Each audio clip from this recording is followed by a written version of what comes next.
Is this thing on? Have I done everything right? Hey, I want a thumbnail. This is kind of cool. A wall of green chests. It's not something you see every day. It is the Christmas holidays, my friends. And I'm back here streaming and wondering if I've managed to forget something important, because even the shortest of breaks seems to throw off my game. Let's wander around so I can show you what I've done in between streams. May School, thanks for bananas in chat. Hero Blender and Taubar as well. Welcome to all the other peeps tuning in. My plans is to stream for the next 5 days. You can kind of see this little gap here, right? Just kind of caught my eye. Yeah, so do some, seasonal streaming, let's call it. Let's also do some of the machine. Yeah, but I've done this all the way here. I'm wondering if maybe I should rip out a couple of these and throw in some of those lamps. But either way, lamps from the ceiling ain't too bad in here. And it's a really nice walkway to this area, where, the vertical speed of travel is much to be desired. But such is with a weird concept as we've had. I've also created this nice little link through to this room. Oh yeah. Oh yeah. I got a gift card from the depot, which I still don't really understand, but yeah. So, let's go down and replace some copper. That means, right now, that all of our base is kind of linked together and air quotes done, unless we want to expand in the future. One thing we need to do is just build a bee farm in this room, which we're going to do today, and then possibly start to look into some other projects. Are you in swimming mode when you're in the water, says Taubar? Then I might not have been. But yes, I need to investigate that a little bit. I see what you're saying. Maybe I was told that the dolphin's grace doesn't affect vertical swim speed. It might not affect it when you're not in swimming mode, right? Who knows? We have to investigate. We have to find out. XB and Beef's gift card presents. Yeah, I asked XB. XB was the one explaining. I just didn't really understand what they were, because I run the depot, and they could have just been...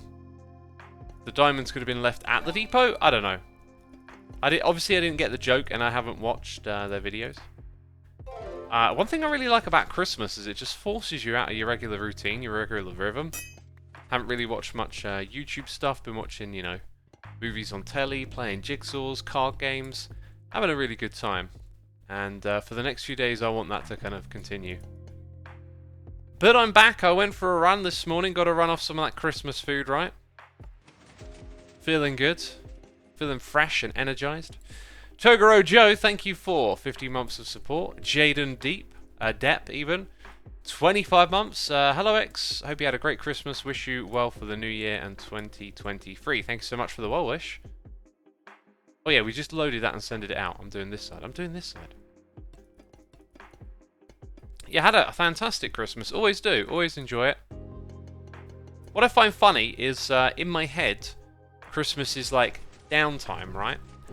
But Christmas Eve and Christmas days, some of the most active days of the year for me, because despite telling myself I'm going to rest, I always go for like a long walk in the morning, then there's a couple of walks in the day, and then I spend a lot of time actually just like getting up and down, getting drinks for people, tidying up, cleaning.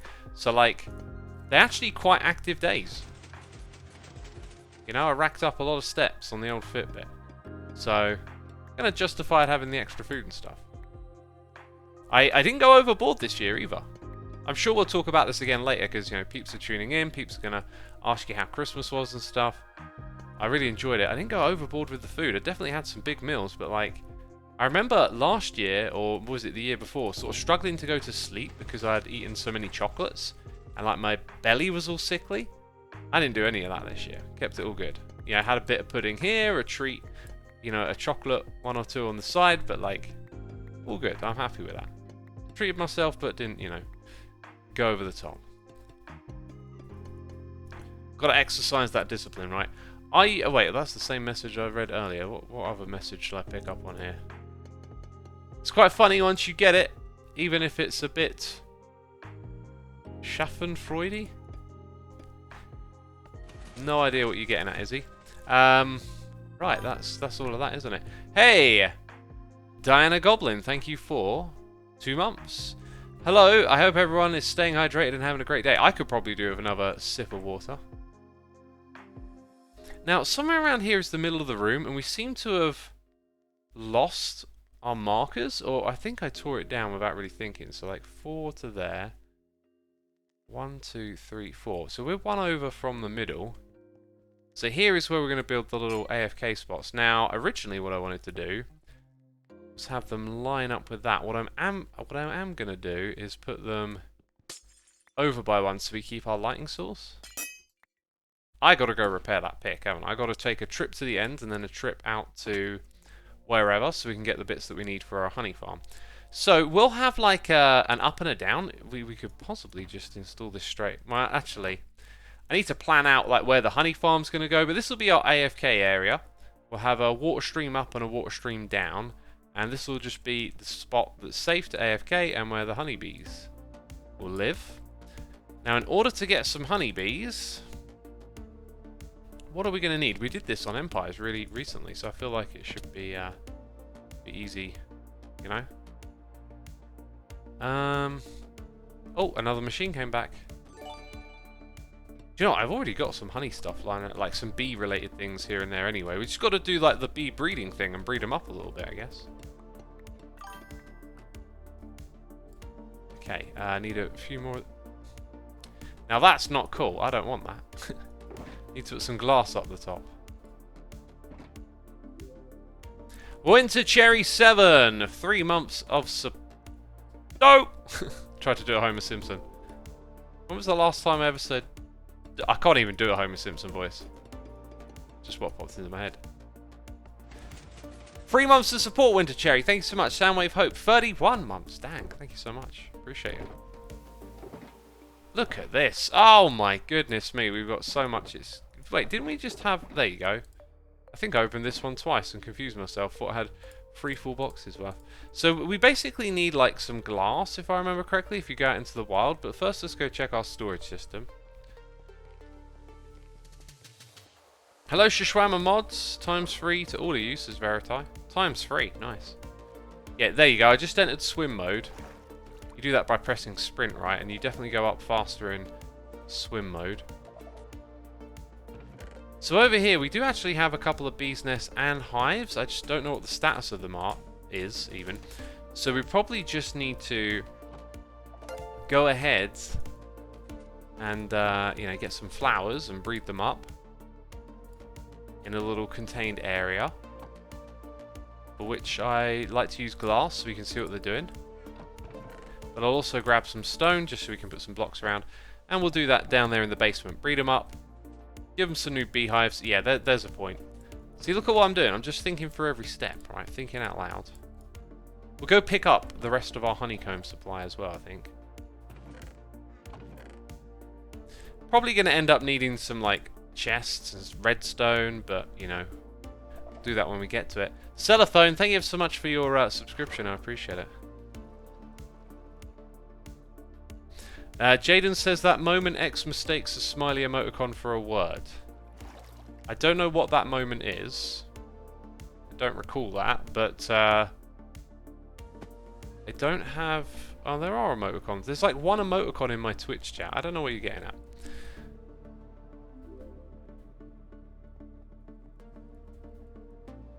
Okay, not a rare occasion. I don't recall getting a smiley emoticon and thinking it was a word. I mean, they're pretty, like, I mean, they're a face, right?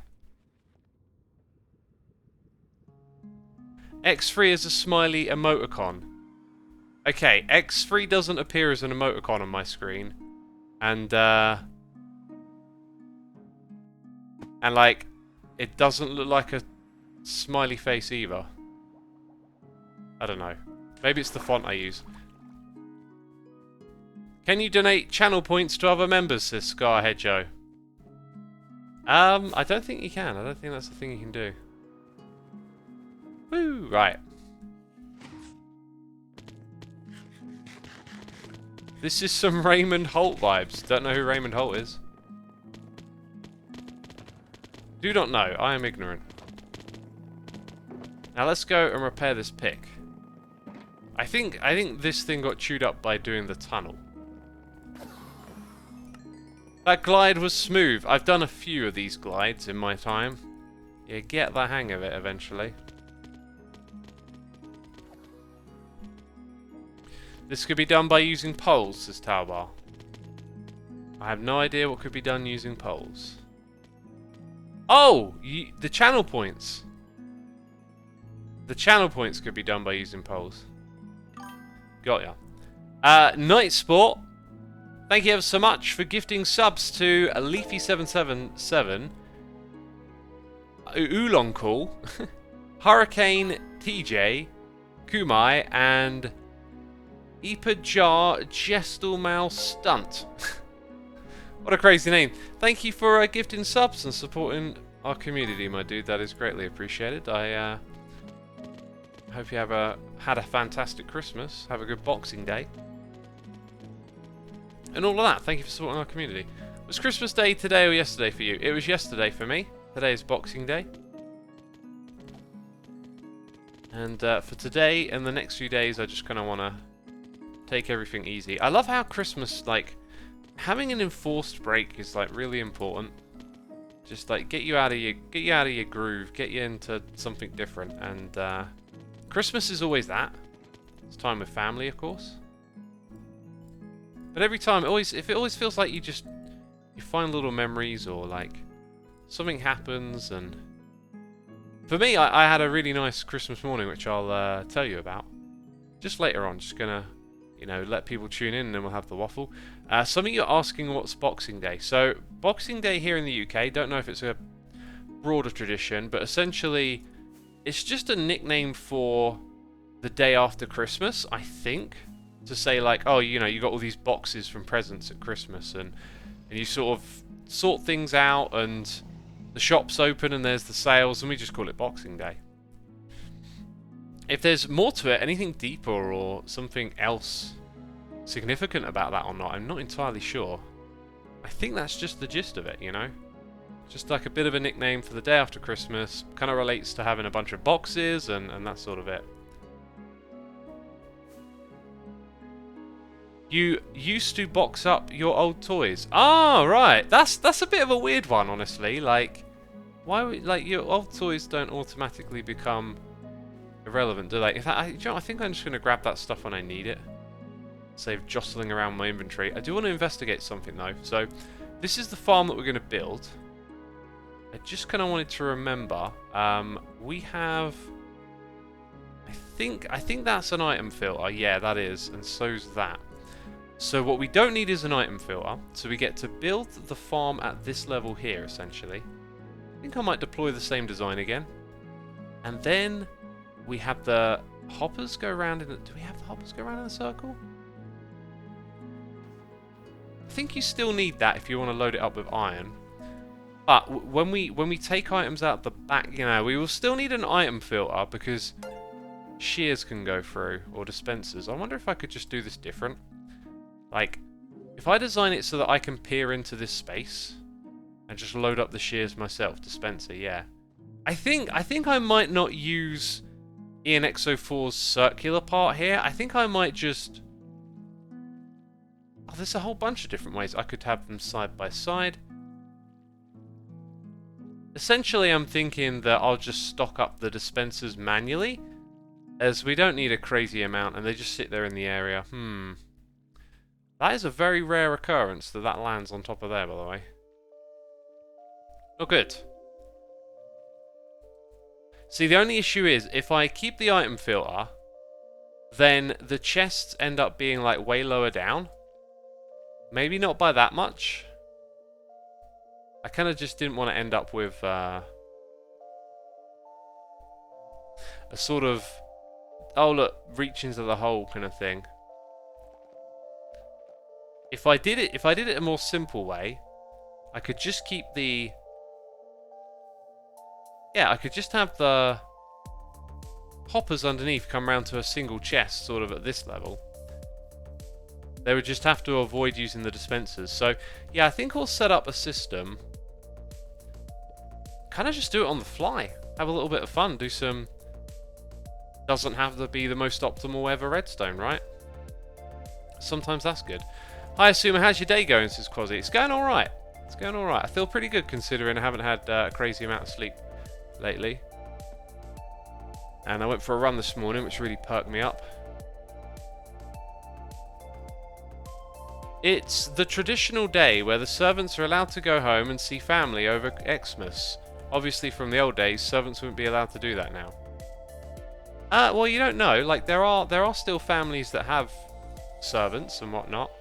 I mean, what would be interesting is to know the difference, because the way we're taught history is we tend to emphasize on certain aspects of history, as there is a lot less broad data. So you kind of learn things through like a lens of things that drew our attention to it, like how people used to live with servants and whatnot. But it wasn't everything, right? Like, not every family had servants. It was the richer, wealthier families that might have had servants. And then we still have rich and wealthy families today. Like, we can imagine the royal family would have servants, right? And the royal family is quite large and broad. So we're not just talking about the king, or I would have said the queen, but the queen has passed on. We're talking about probably quite a few, there's probably quite a large royal family of people with that sort of wealth. So they would have, servants. And I don't know how it all works. Like, maybe that's a tradition that still holds up. No idea, but it made me curious, as I wonder how many, there might be more servants, because obviously the population of the planet is 8 billion today. And back when, in a part of history where we think of it through that lens of, like, wealthy families with servants and stuff, that might be that there were less then, or more then. You don't know. Like, it just makes me think. It's staff today, not servants, says Karika. Ah, right. Have they done away with calling them servants? Yeah, I guess that phrase has perhaps become unfavourable with time. Interesting. We need a redstone chest. We need a redstone chest. I'm on behind on your videos, but I'm loving the floor and water elevator. Oh, thank you. Glad you're enjoying it. It turned out pretty cool, right?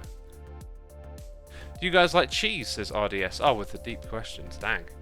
Love me some cheese. Had some at Christmas. I had the most gorgeous sandwich. Oh, yeah, let's talk about Christmas food a little bit. And I'm 17 minutes in. I've got this, like, hot cup of decaf right here. So we had some really good food, as always, at Christmas. Christmas dinner. Day before, we had lots of good hot food, a cooked breakfast. I made myself a sandwich at one point. We had some gammon meat. I really like gammon.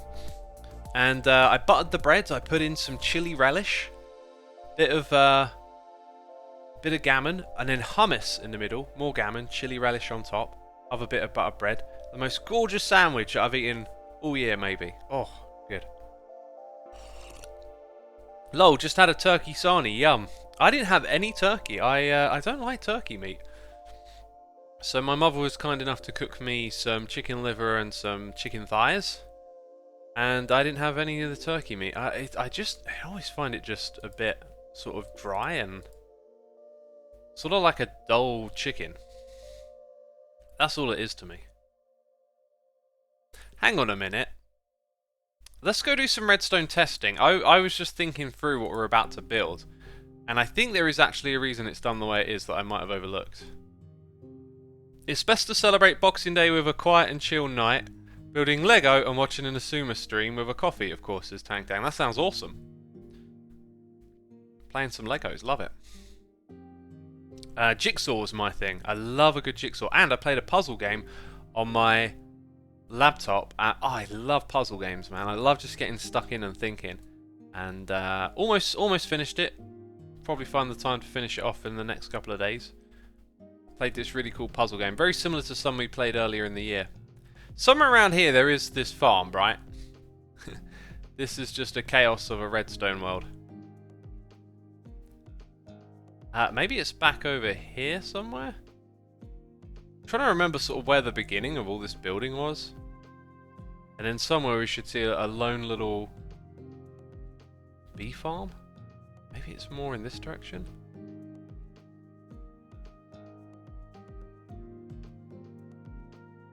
Huh. Well, all I can continue to do is try.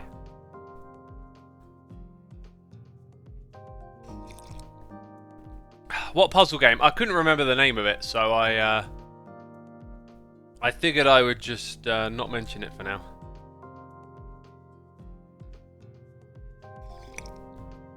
What in the heck is this thing here? Careful, fragile. Looks it. Oh, I'm drinking some good old decaf. What is this? I mean, it looks super cool. Don't get me wrong, but like, who and the how and the why and the what? This bee farm. Where is it? I know it's in this world. Like, I've just done so much stuff in this world now that like the orientation of where the beginning was and where I first put down some of the things we messed about with was like, it's like long gone. We did some rail contraptions. I feel like it should be just somewhere near where we are here. Is that it? There it is. There it is. Okay. Okay. So let's say we do a little test, right? What just popped into my head was that we could have a yeah, we could have one of those blur X's. X, can I have a blur? Jeez, sort it out. Let's look at this. Like, this isn't harvestable? Right, okay, no. So, it doesn't spit it out, so we're kind of good, right? Now, let's say we go look at this block. We use the old set block command, so we just tell it that it is a... is it a beehive or a bee... Beehive, yeah, and bee nest is the other one. And then honey level, I think the max is 4, right? Now it rotated it. Yeah, there you go. So now when we power it... Okay, let's try level 5 then. Ah, there you go, a little bit more on it. Right, and that popped out the top. I'm not sure if they always neatly pop out the top like that. That would be quite curious. No, it does come out the side. A hopper directly below it will pick it up. This is one of the things that didn't always quite work, and I think it was some back and forth with the community where Mojang adjusted it so that it would then be able to pick up from the hopper directly below, which it is now done. So we need like a bunch of these, right? I think let's try not to ruin... Oh! I've done a world edit thing. Let's try not to ruin my previous contraption over here. I think what we want is just a bunch of them in a row. Probably actually arranged like this. So this one will point into there, that one will point into there.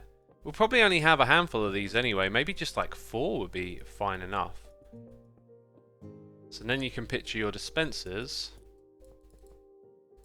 In front are going to be your beehives. But then the issue is they've got to come out and pollinate directly in front. So this wouldn't be the place to put the chest. Therefore, we'll probably just rearrange the hoppers, have a chest on either side. We can put in this stuff again. I really like this combination. It's cool, it's fun. It's happening, it's popping, it's fresh. Jeez, X. You think you're all hip and with the times. You don't know the lingo. We can have this little catchment area around it, or we could make it solid glass. I think I might go with solid glass on this one. Then you'd obviously need some solid glass up top. Do I? Yeah. Yeah. Oh, I love this mod. I need to remember that it is there all the time. Yeah, I think this might look a little better if we just frame it. Oh, forget. Oh, God, I can't click on the glass pane, can I? Can't click in the right place. What am I good for? Absolutely nothing. So we can do all of that. That's all good, right? Maybe it's just the chest needs to come a little further forward, so we put one there, that the hopper goes to there, not a problem. Nice little glass cube, put some other blocks around it. Maybe this bit at the back is actually a different material, because we want to hide some redstone, or maybe we want to show the redstone. I'm not entirely sure yet, but the redstone really only needs to be a clock that we want to activate with a pressure plate. I'm kind of wishing this could have been a little bit more complicated. I do like a good redstone challenge. Now, immediately my brain is like, oh, this redstone needs to, you know, line up perfectly. Let's say that's our AFK spot. Underneath the ground, we're going to have the redstone. That's going to come over hidden around the back here. So what we need is a slow clock. And what is the slowest, most compact clock in this game? That is a question for you, chat. I am Kurd, is here for 12 months, a whole year. Happy holidays and happy new year to UX and all people watching. Thank you, my dude. Greatly appreciated. Let's have a look-see-loo in the chat-see-woo for the people-a-roo contributing their suggestion-roos. God, that was riveting entertainment. Jaden says, hold up, I just read the stream title. 5 days of streaming live. Stream every day for 5 days, awesome. Yeah, that's what I want to aim for. I just got that feeling something will get in the way, right? It always does. Evo's hopper clock. Oh, it's the go-to one every time, isn't it? And I always want to use something a little different. As much as I love that design, it's just, I don't know, it's got pistons, right? So it makes noise, and it's not really big, but it's like you love something a little bit more compact, right? So Evo's hopper clock is kind of like the gold standard or whatever for a long timer. Customizable. I mean, it's got all the things going for it, but it's just, for me, it's always like, I always want that thing that's slightly like more compact. And do you know, I think we built it up here and then we actually took it out of there it is. That's what I want. I want this. Look at that beautiful thing. So let's copy from here to there. Sometimes with redstone we have some issues with copying stuff. Hopefully not today. Let's go back over to the spot. Pashki, thank you so much for the 14 months of support, my dude. Appreciate you. Daylight Sensor, says Nave. Yeah, it could be good. Could be a good one. The problem with daylight sensors is people sleep in beds, but they do change throughout the day, so there is a regularity to them, isn't there? I should investigate that one a little bit more, I think. Huh. Told you the redstone would go wrong, didn't I?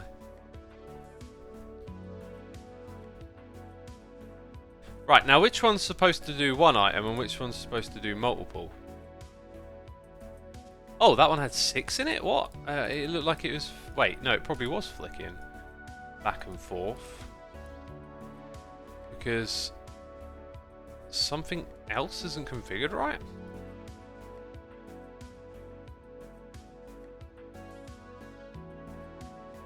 This feels a bit odd. Like, that should be locked right now, but it's not. There you go. Okay, very weird. Now we've got a much better setup. Okay.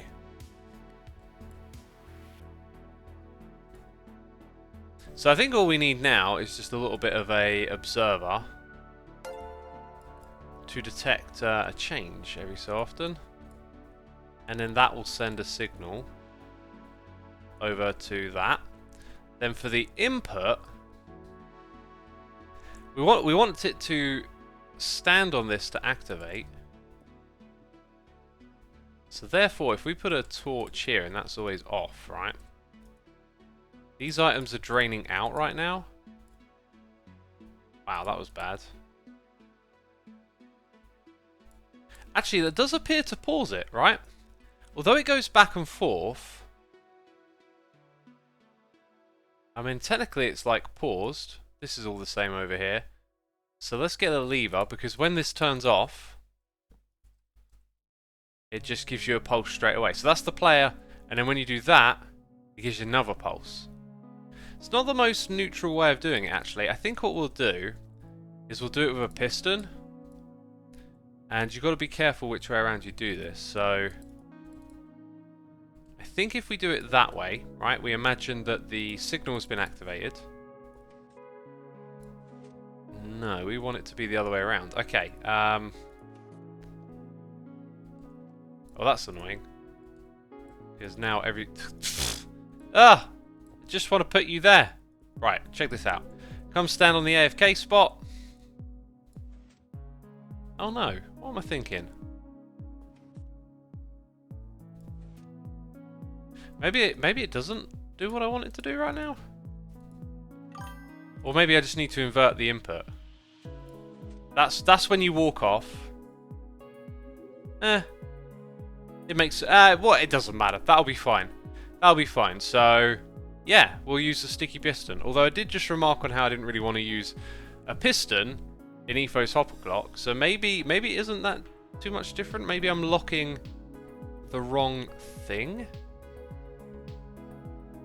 Maybe a better thing to lock is like the one over here. So, let's just imagine that there's going to be a signal coming in. Let's get rid of all this, except that bit. Right, I don't need that right now. So we still get a signal here. Let's drastically reduce the amount of items. Look at this inventory. It's just an absolute nightmare, isn't it? So what I'm thinking is, if that were locked...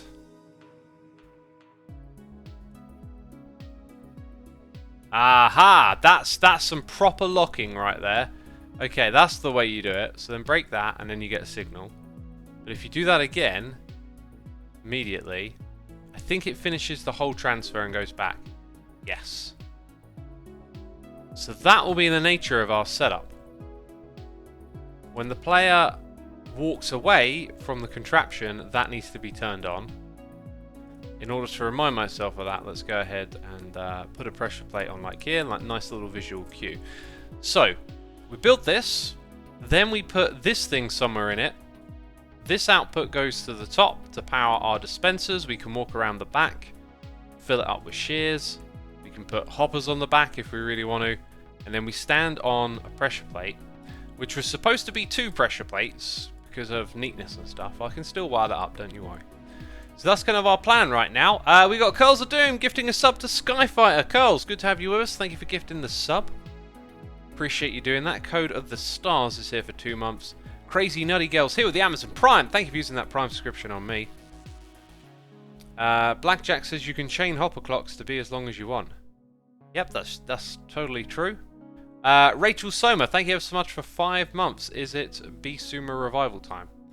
I don't think so, but we are doing a little bit of Xisuma related activities, I guess. Jaden says, Xisuma, miss that guy. Hope he makes a return soon. I believe Xisuma was the most loved skin Xisuma used. Yeah, I mean, I like Xisuma. Xisuma was a moment in time.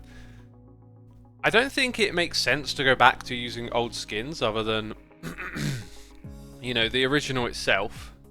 It's a bit of fun to put on different skins from time to time. But Xisuma was a moment in time, and I don't think, like, saying it's the most popular or beloved is also quite fair, because it was also just, like, a point in time where we all went through so much, and Hermitcraft just had an absolute elevated audience through that period of time, that anything you would have done, probably anything anyone did in Season 7 was probably the peak of, you know, their Hermitcraft related activities, right? So that's just kind of how that is. Well, whatever that sort of... I feel like I've optical illusioned myself. I just put that one there. Does that feel like the middle again? Yeah, I did. Okay, I just gonna confuse myself a little bit. So we're only gonna have...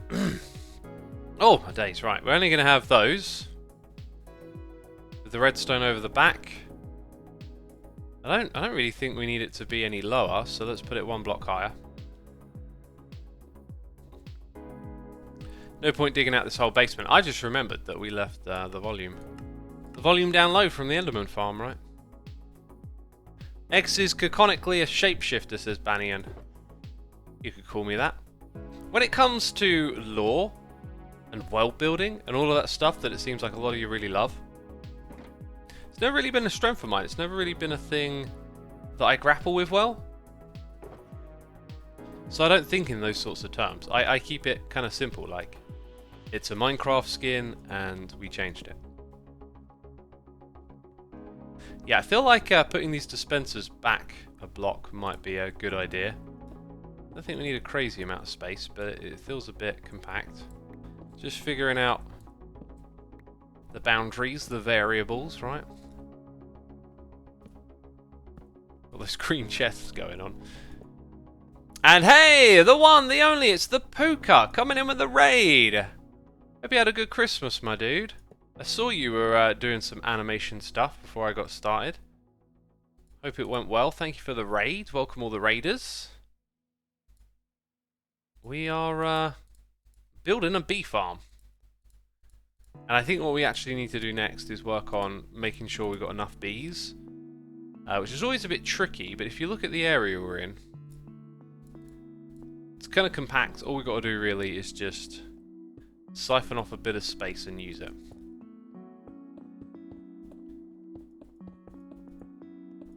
So like, I'm going to put the bees, we've got four of them, 1, 2, 3, 4. I'm going to put those down there. I mean, not much room to maneuver, but something is better than nothing.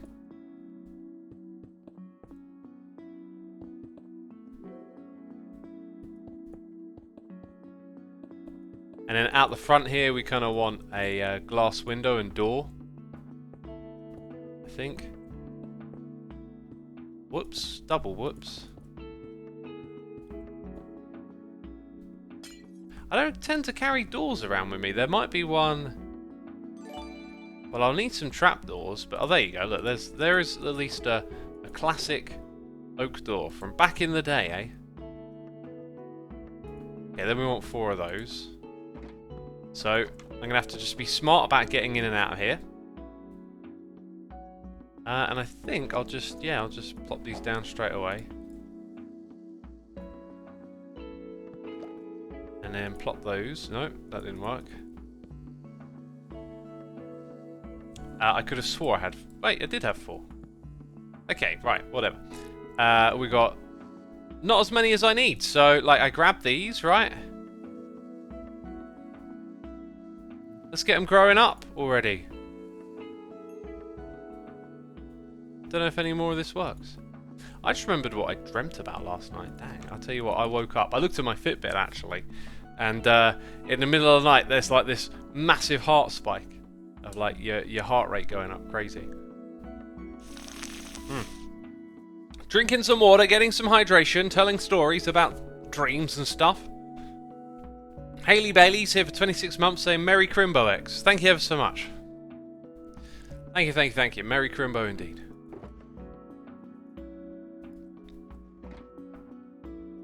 So yeah, I have put these dispensers in the wrong place, haven't I? Let's sort that out. So I had this dream, and whenever I dream about driving, it's always just like a high anxiety, loss of control, dangerous type thing. But I dreamt that I lost control of the car that I was driving, and it was like going around corners really fast, like the brakes aren't working type thing, and then hitting a crowd of people, right? You're gonna love this, okay, right? You're gonna see what I'm talking about too. So after I hit this crowd of people, which is immensely traumatic, I hit the escape button, and I can't exit, but I can rewind.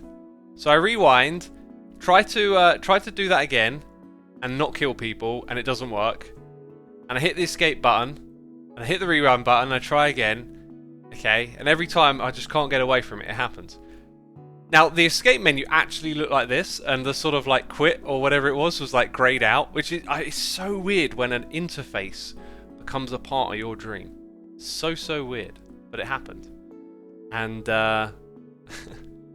yeah, I couldn't quit, so I sort of accepted it, and then it was just like the sheer like terror and the awfulness of just having killed people, and like family members came to pick me up from the police station, and they were talking about like, oh, we're gonna get a lawyer, we're gonna get out of this, and I was like, but I did it. Like, I was having this moral crisis of, this has happened, this is my responsibility, like I did that, and at the same time being immensely frustrated with the fact that like the car brakes weren't working. It just felt like I wasn't being reckless and wild, it was just, you know how dreams are, right? So yeah. Then fortunately, I'm grappling with the reality of it, and I'm like, this can't be real, this can't be right, this isn't me, I wouldn't do something like this, oh my god, I'm gonna go to jail, I'm gonna, like, live with this on my hands. I'll never be able to drive again. People won't look at me the same. Like, just going through all this really heavy stuff. And then waking up in an absolute sweat of terror. And pretty quickly just realising, oh, it was all just a dream, thank goodness. You know? Like, sigh of relief. Oh. Crazy. Crazy. But I've noticed in my dreams, like, even simple stuff can carry, like, a heavy weight with it. It just feels like sometimes, like, emotions in dreams just sort of, like, go off on their own frequency. But in this one, it was very quite concise. It was very, like, direct. It was just a paranoid driving dream. And I woke up, yeah, with in an absolute moment of panic and terror. And then being like, oh, it's just a dream, thank goodness.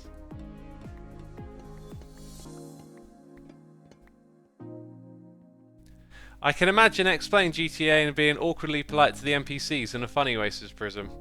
I'm the kind of guy when I play GTA, I like to, like, drive the cars into crazy places. In fact, I drive like I do in my dreams on GTA. That is a problem. I put the pedal to the metal and go wild and try and drive my car up the side of a building. Can I get on that roof? You know, that's how I play GTA. You know, I brought like a 4-on-4 here, but I'll probably go back and get some more of these blocks for like decoration reasons. We could kind of theme the room a little bit like this, you know, just have loads of moss everywhere. Gonna need some hey, looks like they all went back inside. Oh, except for you, little one. Well, does that mean they're all full or not? Don't actually know. It'd also be kind of good to keep... Yeah, I think they're all full. So it'd be kind of good to keep... Or make some more that are full, if that makes sense. So let's just have it out and do some breeding over here. Breeding frenzy. Get bred, make babies. Come on. There we go. There's a couple more right there. Oh, keep them coming. Right, that'll do. You need to get away from that door. You all need to get away from that. I didn't put the trapdoors back. Oh, little one! No, little one! Oh, gosh, you've escaped. You've escaped. Those need to go back there again, I guess. Where'd the little one go? Forever drifting away. Do I have some leads? I think I do. Come here, little one. Oh! Try to sneak up on me. No! But where did that bee go? Did you blow it up? You know what? I didn't go away for long, and the creeper managed to spawn down here. It makes sense because I've sort of covered the light source. Right, you're with me now.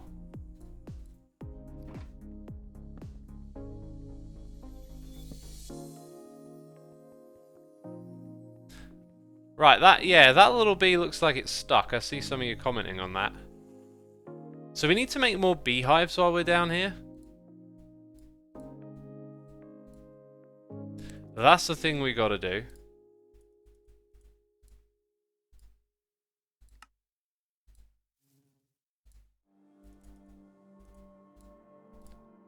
Where are the beehives at? Where are the beehives at? Yeah, 5. We need like 4. Right, let's just make 1 more.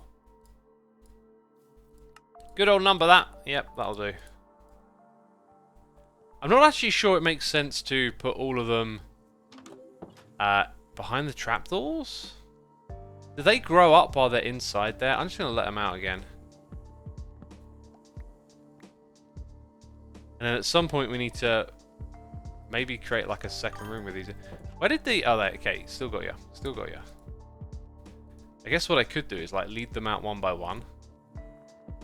Because this one can technically go into there now if it wants to. Do you want to go home? Is this your home? I don't know. Did it just go in? I think it just went in. Maybe one more. No, just one I said. Just one. It's this little guy. Come on. Hey, there you go. And you don't have to use the lead. There's 2 in there. Let's make it 3. Come on. Don't be shy.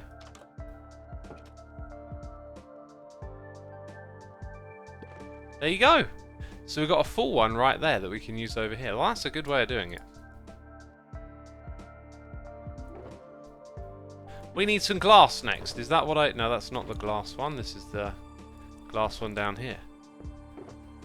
How many bees can you have in a hive? You have up to 3. Up to 3, I believe. Should we go with some light blue, since it kind of matches a shift in tone down? Oh, then again, it's like... Actually, green is probably better, because we've got, like, cyan and green. In fact, yeah, cyan and green. Which one do I want? Remember, these chests are green only for today. I think I'll go with green. Maybe not to where the hoppers are. Like, I'm going to put some moss down there. Sort of moss all around. Maybe moss at the back at this level.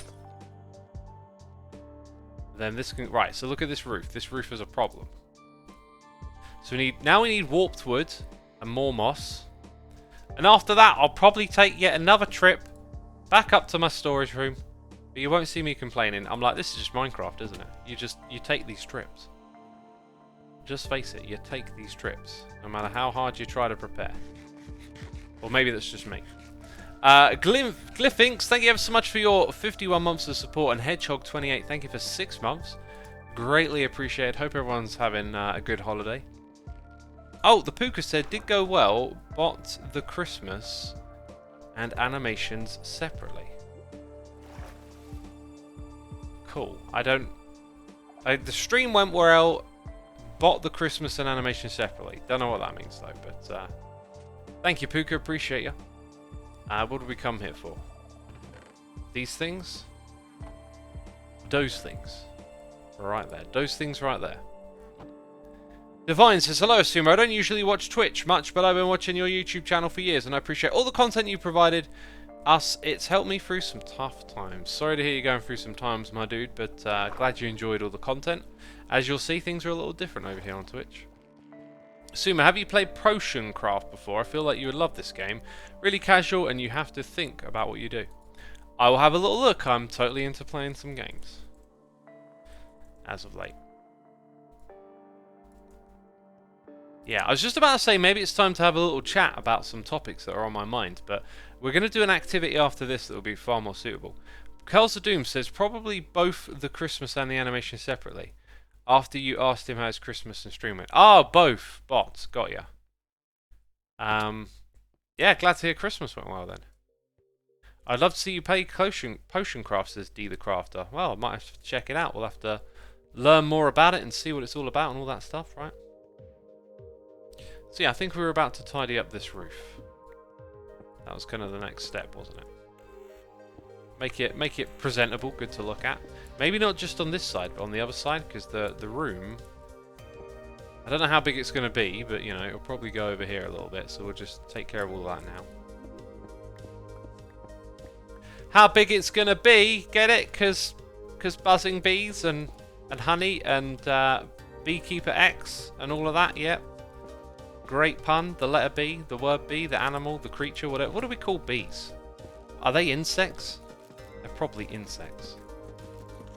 Well, they've probably got some crazy fancy name that just shows how ignorant I am. X, you ever dreamed about Minecraft or video games in general? Absolutely. Both things from Minecraft being in a dream and real world like stuff becoming Minecrafty. There's this crazy like mishmash overlap of, as I just talked about a moment ago, like mechanics from a game sort of being interspersed into a dream, which is weird. Totally weird. So, for that moss, we'll go get rid of these blocks. Not that one, but that one came with it. Came with the territory.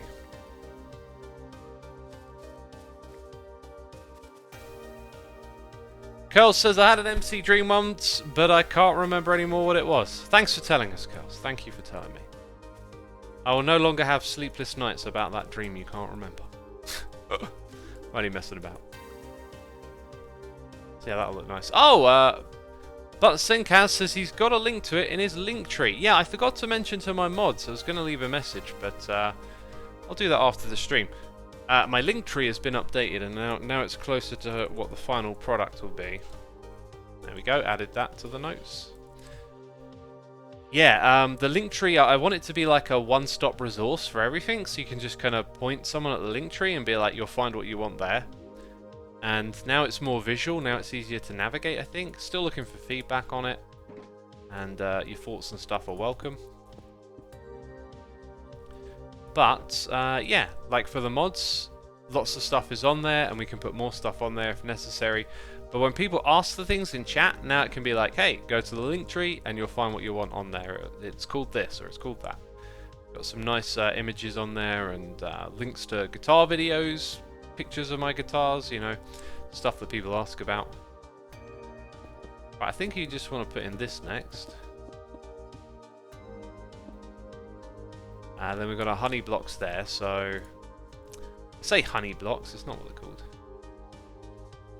This next bit might get a little tricky, like what order do you place these in, right? Like I can place the blocks from here, but then they're going to need trapdoors in front of them.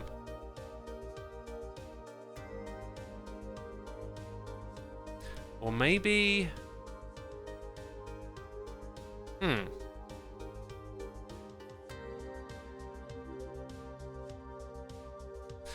don't know how I did this before. I've got to like have blocks there to stop the bees getting out. Put the glass here and then break that block. Oh, do you know what might work? Having the trapdoors this way. I need another one though. That might help. See if this way works. Might get a little tricky when you get to the end here. I'm not entirely sure. We'll wing it. We'll probably have some mistakes and some hiccups, some boops.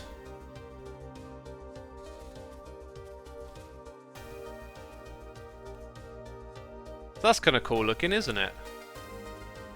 What happens if we turn it into a right old like wall around the side? I think we're just going to go with that. Oh, and those blocks that I placed don't even need to be there. Cool, out the back here we need a little bit of lighting, of course. Let's go ahead. So light will probably shine through this thing, yeah, nice and bold. And then we've got to put in our little AFK spot. Now I'm going to ignore this lamp. The lamps sort of light up the area perfectly, but we'll have to revisit that idea. So we're going to have like a water stream there.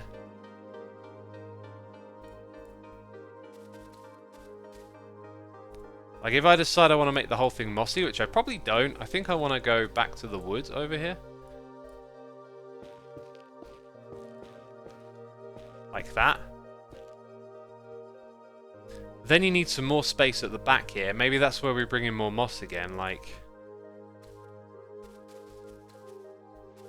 So I have to light up behind here, and then let's go do the same thing on this side. Get those logs back. See, I should have brought even more moss. Gosh. All the moss.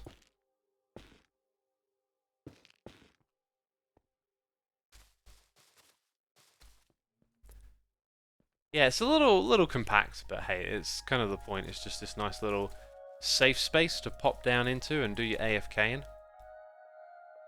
Need more of those light sources, I think. Not that one, though. Just some torches will do.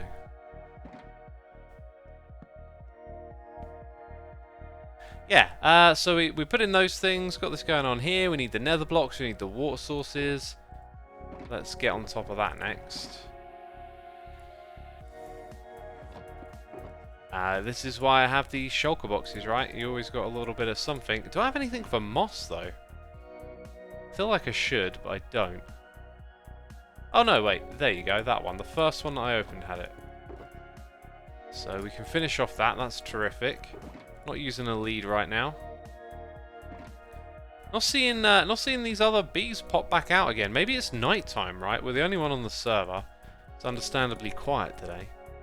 No, it's not nighttime. Curl says, Linktree is looking awesome.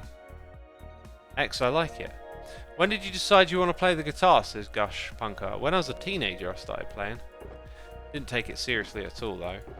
Then I started playing in my late teen years. Early adult years, didn't take it seriously. And kind of just diddle-daddle-doodled on it until I got distracted by YouTube. And then I decided at one point, hey, I'm gonna do this again, and went full militant and crazy with it. Right, I'm thinking we're gonna need some more trapdoors too. Yep, that's perfect. I need those water buckets from over here, and now we can pretty much build the thing.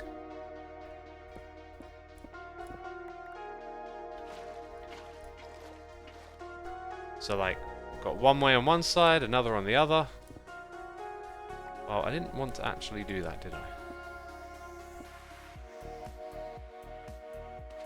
Okay, then we're going to need these trapdoors and a piece of wood up there. That wasn't very helpful, right? And you're going to just crouch your way. Ow, gosh! Hurting myself already on it.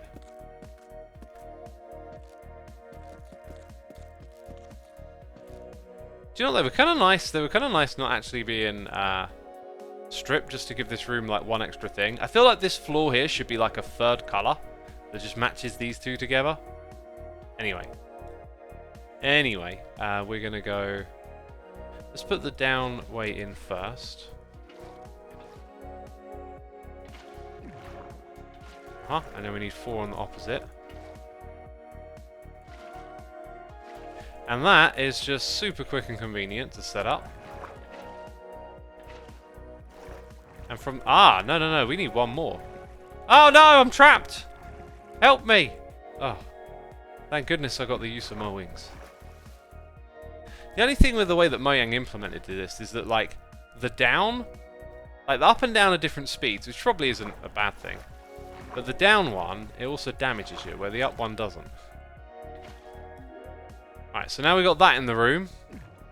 We'll take you down to the AFK spot, where we're going to have all sorts of fun. We're going to have a little bit of redstone here too. What colour do y'all think? I was thinking sandstone for some reason. Cyan terracotta floor colour. That's quite the pattern, isn't it? I like the idea of something soft with sand. Smooth sandstone. How about some sand blocks themselves? Yep. Then for the pressure plates, we'll probably use stone. Just going to put them at the back of the room, right?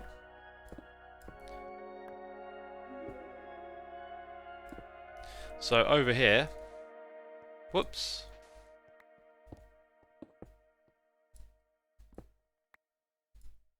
Mouth burps going on. Need a little bit of redstone wire under there. Don't we now? Actually, wouldn't the redstone wire just sort of go like in this direction? It is the shortest direction.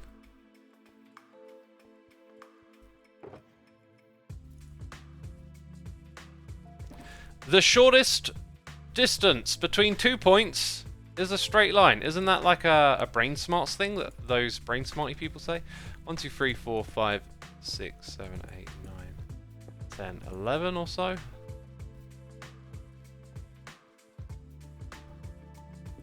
And around the back here we want to piece that out. And then 12. So somewhere here we build our little redstone contraption from the redstone testing world. And then hook it up to what's up above. That should be really straightforward.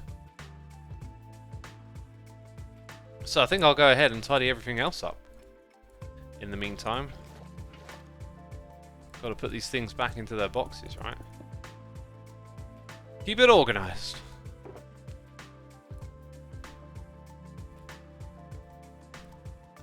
My brain went a little cheeky and I thought maybe the pink terracotta with the arrows, says Crazy Nutty Gal. I mean, you could have them pointing at the spot back here and be like, hey, this is where you stand, come on. Don't be a nincompoop. What is a nincompoop? Where does that come from, that word?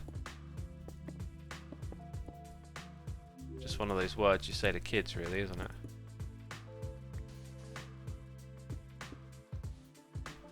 A what? Says Curls? A nincompoop. It's, I don't know, it's like a British thing. There's probably loads of little stuff like that where you're just like, what? You British say that? What is that? And then you're like, oh, I'm British, but I don't know. Yeah, nice, simple, cozy.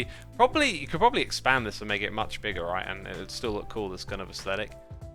Nice color combo, actually. Could probably be used a little better. Like the positioning of certain blocks, but so far so good. So, going to be able to get our supplies back in from the sides, right? Going to have this moss wall across the back here. And we just need a little entranceway of one. So I'm going to hold that over for that entranceway. As for the woody bits, we've got copper bits too. Glass, maybe we can get rid of.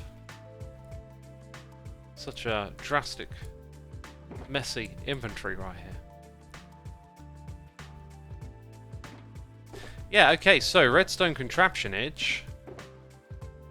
We need the hoppers, the hibbity-hoobity hoppers. Done with the dispenser. Do need... Did we use an observer in the end? I think we did. Possibly need 1, 2, 3, 4, 5 of those, 4 of these. This is where I'm going to throw up, I'm going to get my redstone, or sorry, my camera account on there, on another screen. You can't see it, but it's there, trust me. Why would I lie to you? I was today years old when I learned a new English word, says Girls of Doom. Today years old? Sounds so confusing. Wikipedia says it's unknown, but possibly a person named Nicholas who asked Jesus a knave question in the Bible. Alright. Nincompoop, eh? The origins of a word. It's not a very used word, says Winterpear Pearl Bear. Yeah, to be honest, I haven't heard it like used a lot. Don't know why it popped into my head.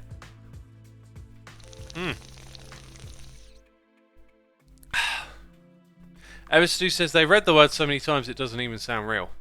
Yes, I am hydrating. I am putting the liquids into my body. It is good. It means fool or idiot. Traced back its first usage to 1617 by Johnson in his dictionary of 1755. He believed the word come from the Latin term of non compos mentis, which translates to insane or mentally incompetent or not sound of mind. Dang, harsh. Right, let's get this this other Minecraft up on my other screen that you can't see. It's just so I can copy this thing, you know, without making any mistakes, because, you know, I'm not going to make a mistake. That's just not like me. Oh, I've got to go find the thing. Oh, God, it's like a needle in it. Oh, there it is. It's not like a needle in a haystack. Okay, so I'm looking at it on the other screen, and I can clearly see, like, input and output, which is good. That's helpful. I think what we'll put down here is some stone bricks for...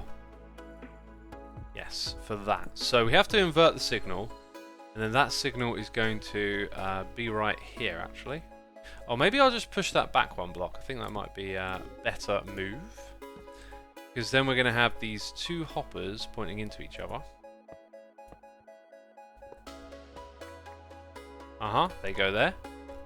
Are they exchanging items? They're not. Maybe locked on that side? They're not. Okay, so actually I'm gonna need like a whole bunch more of these. Because we're gonna have blocks above, blocks below. Comparators point into those blocks. And then over on this side we've got some work to do, so comparators come out of these blocks. See, this design is just something really lovely about it, right? It's just super compact, kind of simple, but you just need to spend more time with it to learn it. So it's like an EFO hopper clock, but silent and just a little more compact, I think. Right, so these both need items in. Let's just use some stone. Probably not a good idea to use something that's already in the area, but there you go. Let me go ahead and check out how we set it up on the other one. So we have a one item at the back, the one we just did, and then the one up top has more. I think you can actually put more in both, but just keep it simple like that. So to keep it simple for me, in my brain, we're going to do that right now. So we can simulate standing on the pressure plate by removing the torch. We should see these things blink back and forth. Let's say we place our observer like this. Then it's kind of a shorter journey over there, isn't it?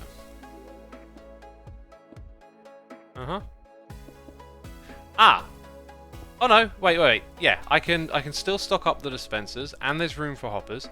And now it's activating every so often. We don't need it to activate with any frequency much at all. So there you go. Right, so that'll activate when I'm standing on the pressure plates. We can therefore just basically leave that as is. Let's do a little light source check. All seems to be good around these parts. Don't want any creepers sneaking up on us again. Wonderful, wonderful. Let's now minimize that other Minecraft. I want to see noises and all that stuff. Olaf Floss, 6 minutes ago, 19 months with the Amazon Prime, saying, hey mate, hope you had a fantastic Christmas. I did. Thank you, thank you. I watched some good movies and stuff. I got a Stream Deck for Christmas, says Terra's Ibug. In 1 to 2 weeks I'll be playing modded Minecraft on the go. Crazy times we live in. Oh wow, yeah, I guess you could probably play it on that device. Dang, that's fancy. They used to turn nincompoop in Mary Poppins, right? Yeah, it'll probably be from some old movie, something like that. That's a good shout, I think. Right. Now, we kind of haven't done our with the words. Oh, with the words, our rebuilding. God Almighty! Someone send help. This kid's useless. Okay, I want a handful of things here. I see there's 1 and 2. You're gonna breed, have a fantastic time, and then yep. Oh gosh, with the shulker boxes. Oh, you went inside. That's amazing. Right, that is. If you just come a little closer, that is free for free right there. I'm gonna assume from what we did earlier that the 2 on the left. Wait, can I just straight up silk touch them? I genuinely can't remember. Do I have to put the campfire under them? I think I might have to put the campfire under them.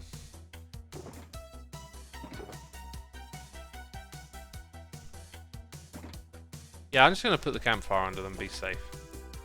Be safe. Get it? Haha. Comedian. Ooh, ow! Oh yeah, and then that happens. Sad face. Well, I guess I need another 2 for those bee nests. I wonder why the bees haven't come back out again. Has this thing got silk touch? I think if you have silk touch on the axe, you get it back.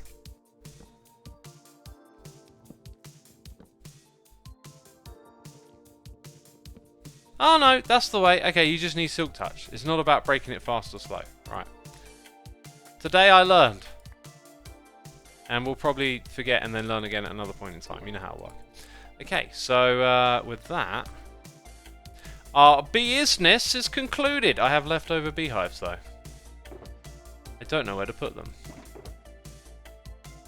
Green can go in there. Actually, no, I need that literally in a second. Oh gosh, this inventory has just about reached its capacity, I think.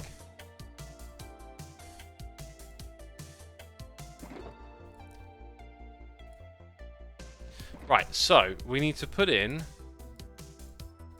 yes, these 2 as well. Dang it, I need more of the campfires.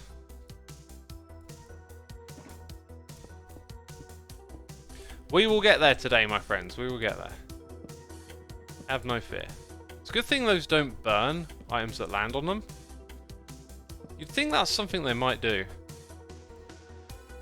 Okay, so we have to put in those 4 things into here. 1, 2, 3, 4. Now they're all blocked as of right now. I'm not sure I fully thought this through.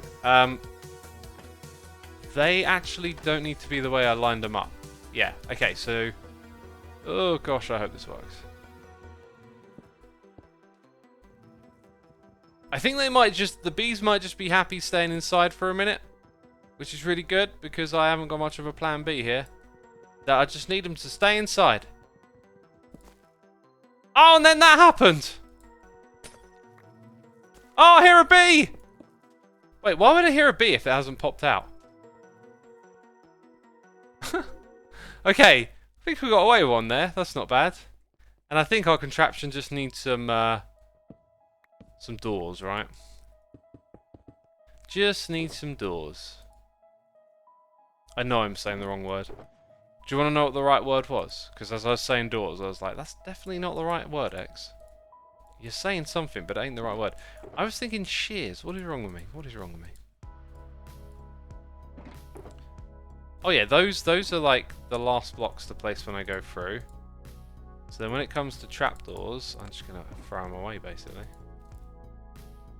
Throw away those odd bits that don't fit in. Redstone, charcoal, over here. Right, and we can start to pack away and look tidy again. Well, we've got glass. Done placing that, so that one can go back.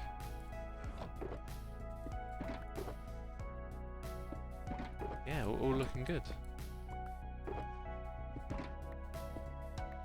And then all these shulker boxes with the icons, nice and easy to shift back into there, aren't they? Are you farming honey or wax? Great question. You just reminded me of something else I needed to do. We are farming the wax. Not much need for the honey over here, just when AFK we get some. Is it that one? Yes. I think we need 8 in total. That's just an off the top kind of guess. Off the top of the head. Off the top of the old noggin. The old Xisuma noggin. That thing, does it still work? Apparently. Yeah. Just about limping along. Oh, look at that. Not quite. Alright. Yeah, fill up a dispenser. Oh, maybe it was 8 would only do 2? No, it'll do all of these, won't it?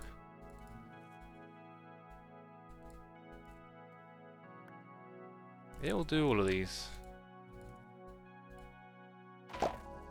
Hey, the bees are out! Happening. It must be that time of day. Doing their bee business. Nice. When I go stand on that AFK spot, we'll get some good noises in the eardrum. Right. All of this stuff no longer necessary.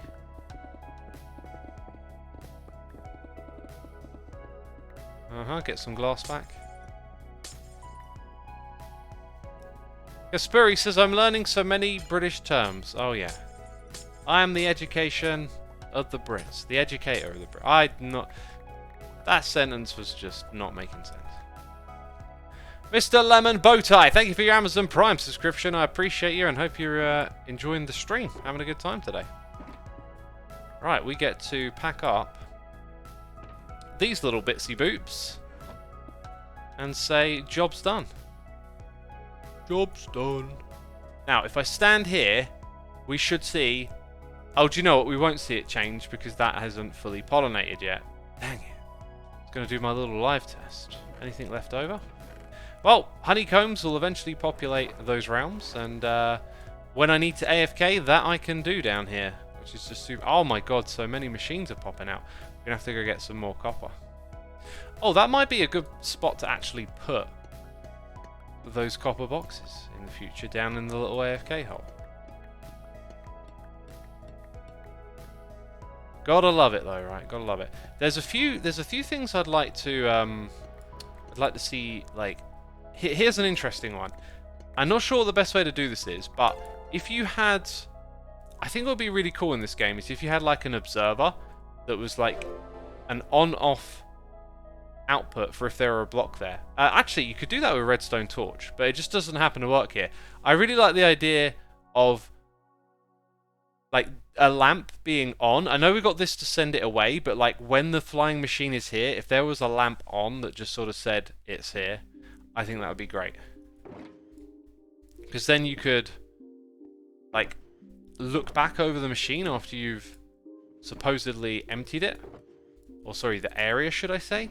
And then if you see some lamps are on, well obviously you haven't sent off those flying machines. So like, get back over there, you know? Get back over there, X.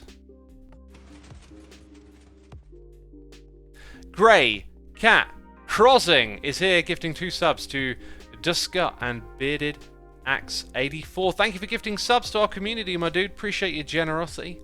If you heard your name being read out loud, be sure to say thanks in that chat. I am the education is quite a big claim, to be honest, as Curls. You see how much I goofed? I just wanted to say I am the educator of British things. And yet, somehow, my brain was like, nope, nope. And it's like a double whammy, because it's like, you know, you want your educators to sound smart, not stupid. Anyways, I watched a really cool movie last night. It was cool because I had a little bit of a personal connection to it, I guess you could say. It was about King Richard III. If any of you are long-time listeners, you might remember I went to Leicester earlier in the year and learned about how they dug up his remains in Leicester, which is a really, really remarkable story. Not because, oh, boring history, stop talking, Tudors and those other ones, oh, I'm falling asleep. Not like that. Not like that. Like, this was fascinating because the odds of this thing happening were just so bizarre, so weird, so out there. I'm going to read that donation in just a moment. I appreciate it. I just want to finish the train of thought. Thank you. It was like a moment of just crazy odds, right? So we have this king in our history, and some people believe that he may have been unfavorably represented by his predecessors. You've heard that quote, history is written by the victors. I think it's eloquent to just say, history's written by someone. And that someone may have an agenda or a bias. And sometimes that bias is one they're not even trying to have. Some people try to do history in the most unbiased way that they have, but being human is biased, you know. History has a flavour, and it's probably going to be somehow different from reality. If it's close, if it's far, there's often different factors for different stories. In the case of this one, it seems that the predecessing king had an agenda to tarnish the name of the one who came before him. Anyway,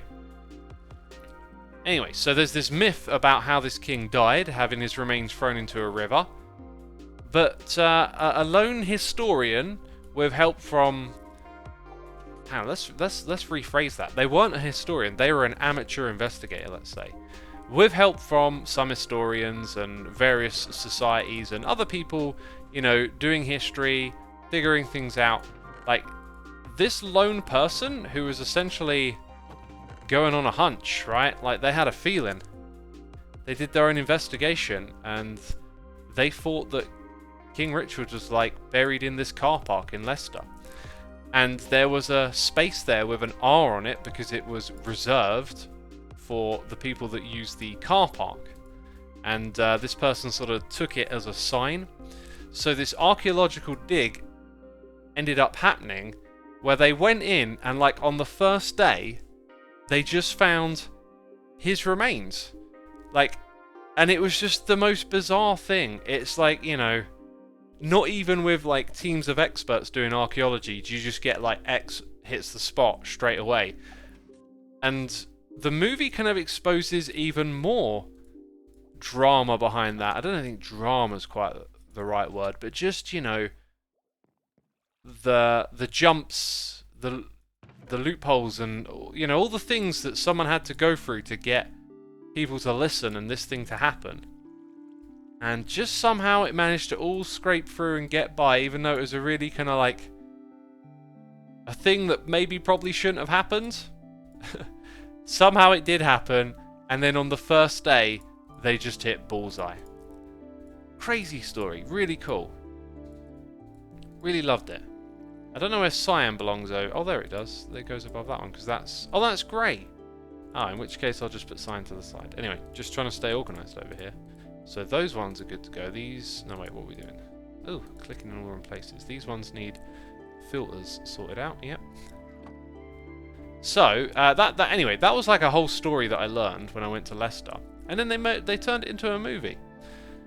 And I feel like my knowledge of the story made me more invested in the movie and appreciate it more.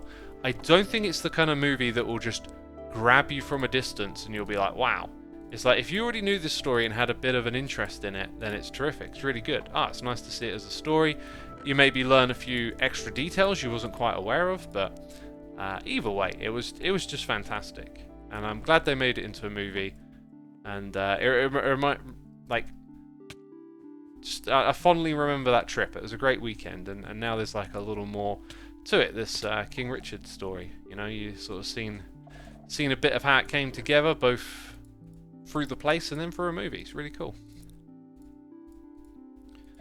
Right, and that is how we do sorting on this server. We make it easy for ourselves, as you would do, and now I've got a nice clean inventory again, ready for our next thing that we're going to do, which will be a little bit nostalgic for some of you. So I'm going to take a moment to read some noises in my ear, get caught up on track.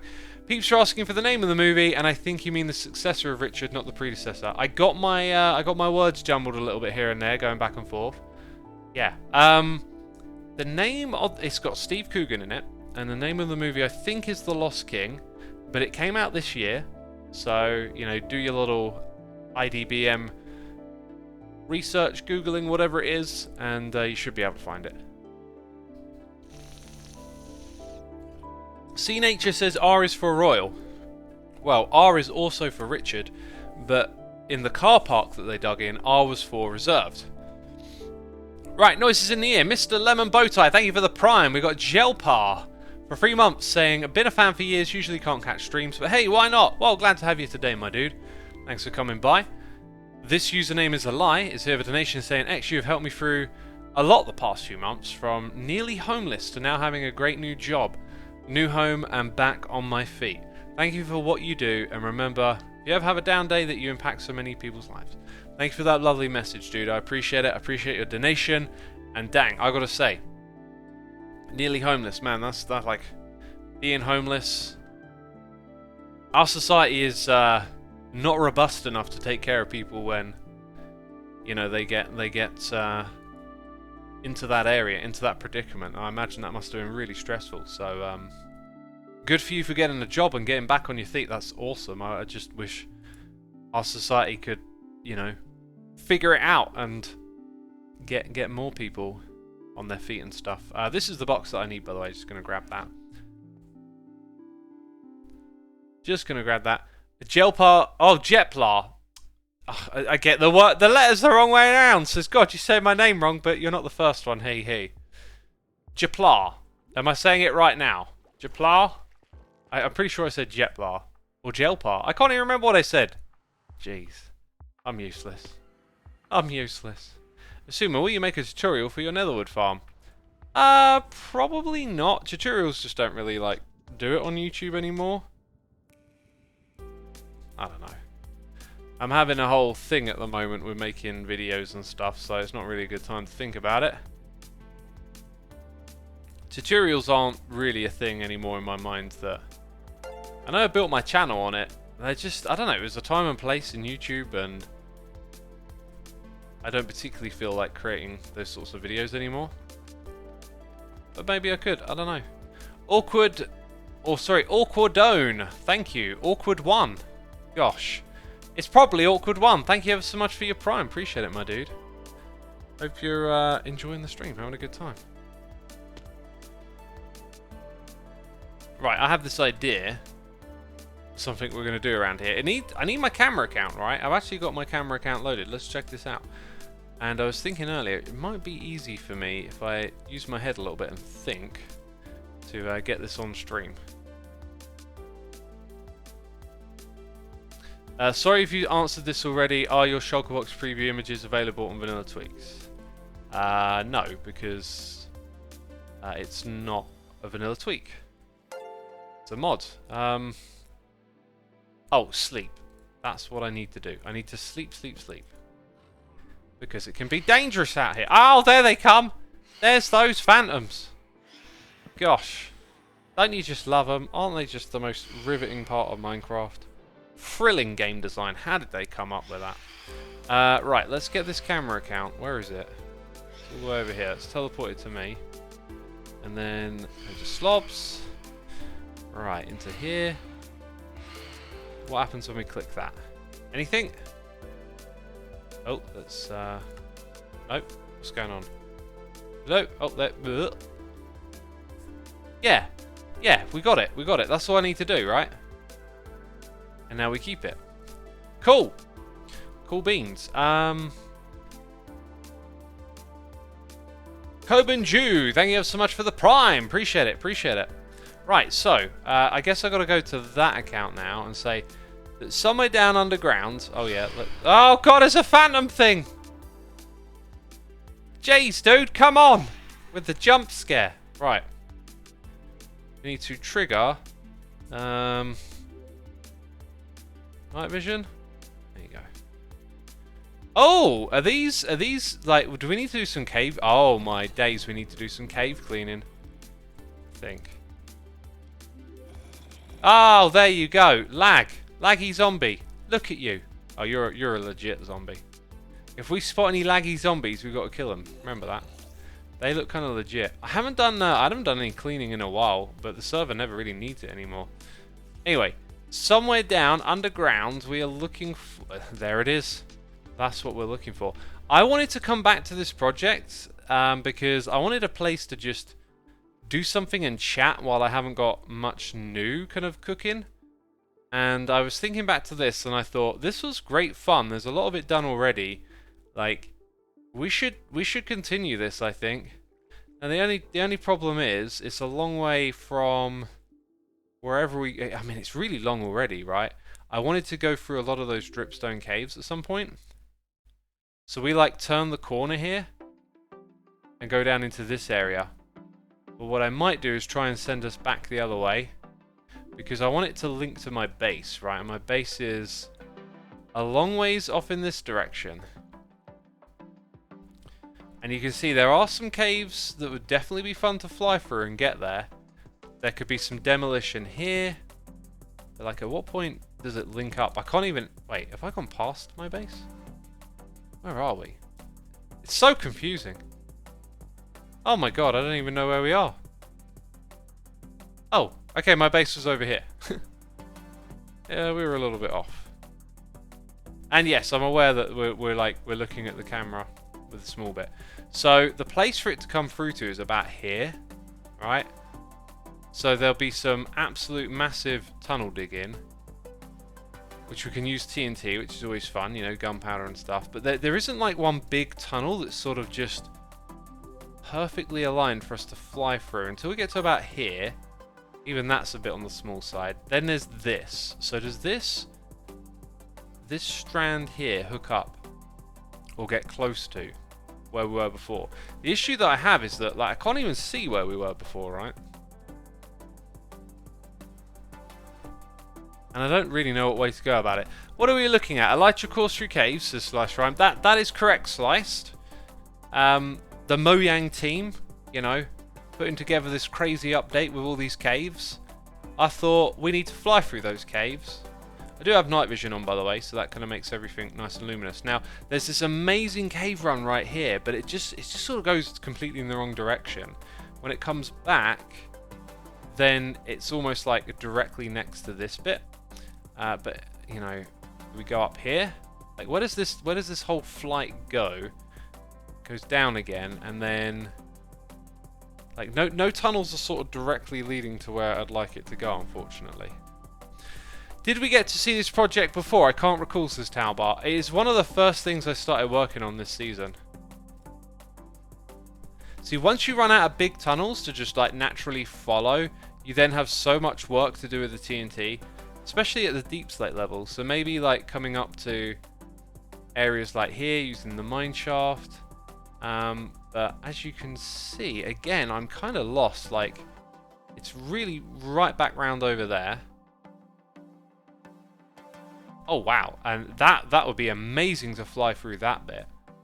So there's definitely stuff. Look, there's definitely like big open spaces, but will they go far enough around? I think what we might have to do is some plotting this episode. I think it would be, oh, look at, oh, so we take a real detour. And actually, that's kind of where I stop. So maybe what I should do is change this bit here. So that's like optional. And then actually you go this way. Down here. And now we're sort of heading more towards where we want to go. Okay. And we could effectively keep following. Blast through this bit. Go this way. This really feels like we're heading up towards the skull. like, I can't see it all, which is annoying. I can't see it all. Where is it? Is it here or there? It's way over there. I don't know. It's a lot of work to suss out. But let's get down there. Let's get down in those caves. I'm going to switch to sitting, by the way. Mine shaft might be some sharp turns though, says Curls of Doom. The mine shaft will be way too narrow anyway for elytra flight. And we would use probably line them up with TNT to like open it all up anyway. Oh, there's those desk emotes in the chat. Oh, I've been stood up because, well, spent a lot of the weekend sitting down. And after this stream, I'm going to go for a walk, a nice long walk, and get myself another festive pie. Before the season's out. Right. So, I still need to fly around with this camera counter just a teeny tiny bit more. Still not quite getting a feel for it, but there are definitely caving systems worth flying through that we can blast to from over here.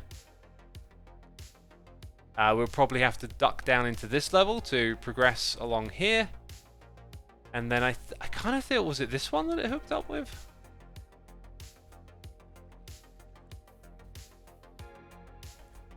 Alright, either way, totally lost sight of where it is again. And then if I keep flying this way, it should sort of just pop back into frame at some point. Oh! What's that? Someone's been doing some speed mining. Actually, I've completely lost it again. You see what I mean? It's like, it's such a big distance that, unfortunately, it's really difficult. Now, the other thing is that, like, we looked at one end of this thing. The other end comes all the way over here. And that's where we last got to. So then, the other direction to go in, there is, like, quite a large space here to fly. And I remember this. And then you hit... Oh, no, yeah, you bust up into here. And then, at some point, it becomes a bit of a dead end. Maybe... could just... get rid of that water. Yeah, look at that. It's all waterlogged, but it all goes in the right direction. So some sponges might help here. Go all the way down to this bit. There's definitely a path like leading right into this area. And then we would go all the way over to there. So I think what I'm going to do is I'm going to work on the other end today. So let's get... back down. I'm going to have to find a better way of like plotting out the journey and really making a go at it. But for now, right, I can't remember how I get down here. We'll suss that in a second. We're gonna be able to fly through here, and then we're gonna go down to the left, down into here or up there. Yep, this is it. Through this area, and then into that bit. Oh. Oh, wow. What's this? Oh, I know what it is. It's the shopping area bit. Okay. Yeah, and then we need sponges. And I lost my sponges. It really sucks. I don't know where they are. I need to find them. Now, how did I get back down to that area? There used to be a way down. I mean, I can see there's like a couple of paths. Okay, there we go. So there's the bones. I used to enter a little bit further back over here. Do we have... the need for some cave cleaning? I don't think we do. This must be it. This must be it right here. I used to use the water streams. Got it. I know where we're going, peeps. I know where we're going. What happens when I minimize that? Does that just like freeze when I minimize my other Minecraft? Curls of Doom, thank you for gifting a sub to Sliced Lime. Appreciate you doing that. Slice, be sure to say thanks in the chat. Gotta go to the base, right? Where's the base? It's this way. I've started doing quests for my daughter and son-in-law on my Realm server. I do tasks in the different biomes in the game where I build a building that belongs to that biome. Where there are both questions from game and IRL. We are all interested in different cultures in the history. That sounds super cool. That's a lovely thing to do. That's really awesome. I like that a lot. Okay, so this is how we get down. And I got no idea if you're going to see me like pop out on the little camera account. Oh, no. It's taking me up. I didn't want to go up. I think it's lower down, the drop-off point. This is it here, surely. Here we go. Am I on the other camera account yet? Is it frozen? Is it not? I'm at some bones.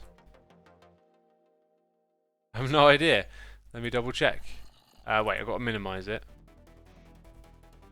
Wait, how does that work? Did I press T? No, I didn't. How did I minimize it? I managed to minimize it without... Okay, maybe I did this. Aha, there we go. Right, now, does it still... do you still see me moving around because it's minimized? I don't think you do. I think it freezes when it minimizes. Interesting. Okay.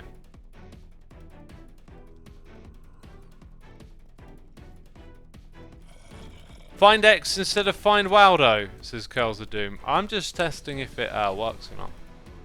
I hear loads of moaning and groaning, zombies and stuff.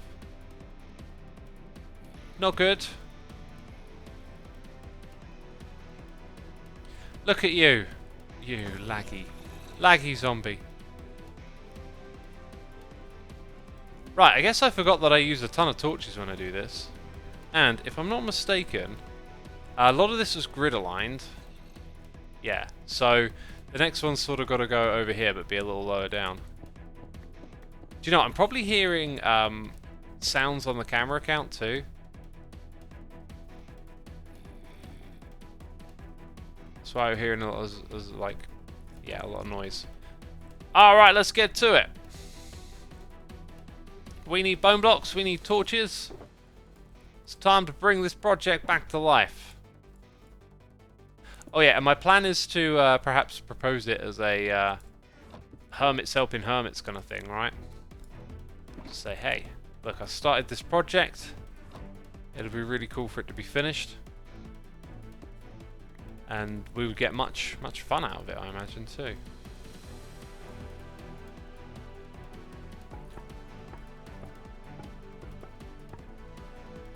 Ooh.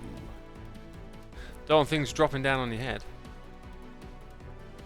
It's like 3, 4, 5. What we got here? 2, 3, 4. Maybe like that. I get this. Just have that. I'm not sure it tells you to go down though, right? You whiz here, you get to this bit, and then you need to see the next one like down there somewhere. Oh boy, I reckon underneath this little bit. Let's go put a torch up there. Dang, it's hard to reach.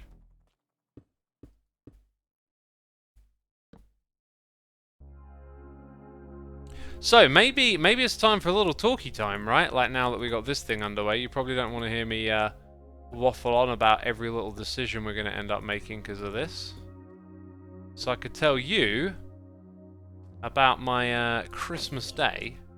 First thing in the morning, woke up really early. I had the dog with me, sleeping in the room, and oh my god, just all night long, licking my face, moving around, sitting on me. It was a terrible night's sleep, but bless his heart.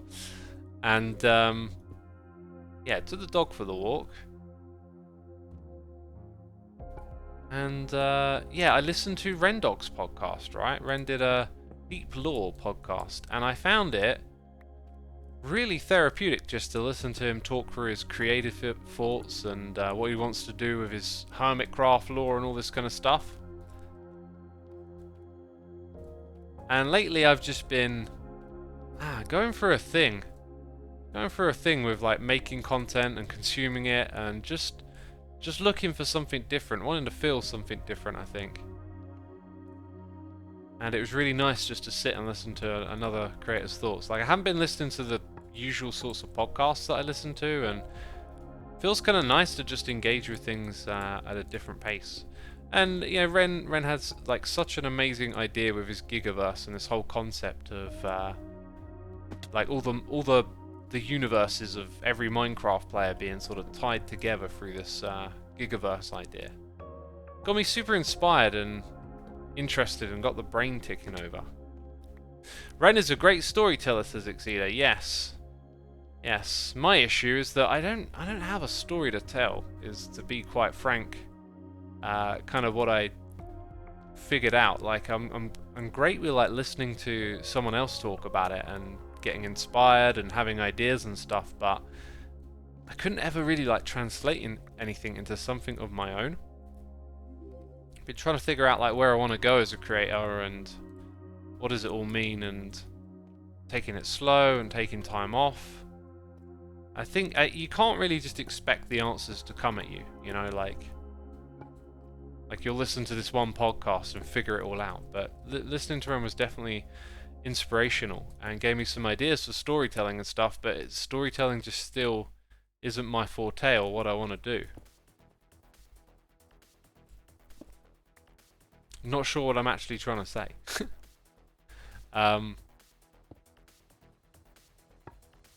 Yeah, I guess sometimes like, you know, sometimes like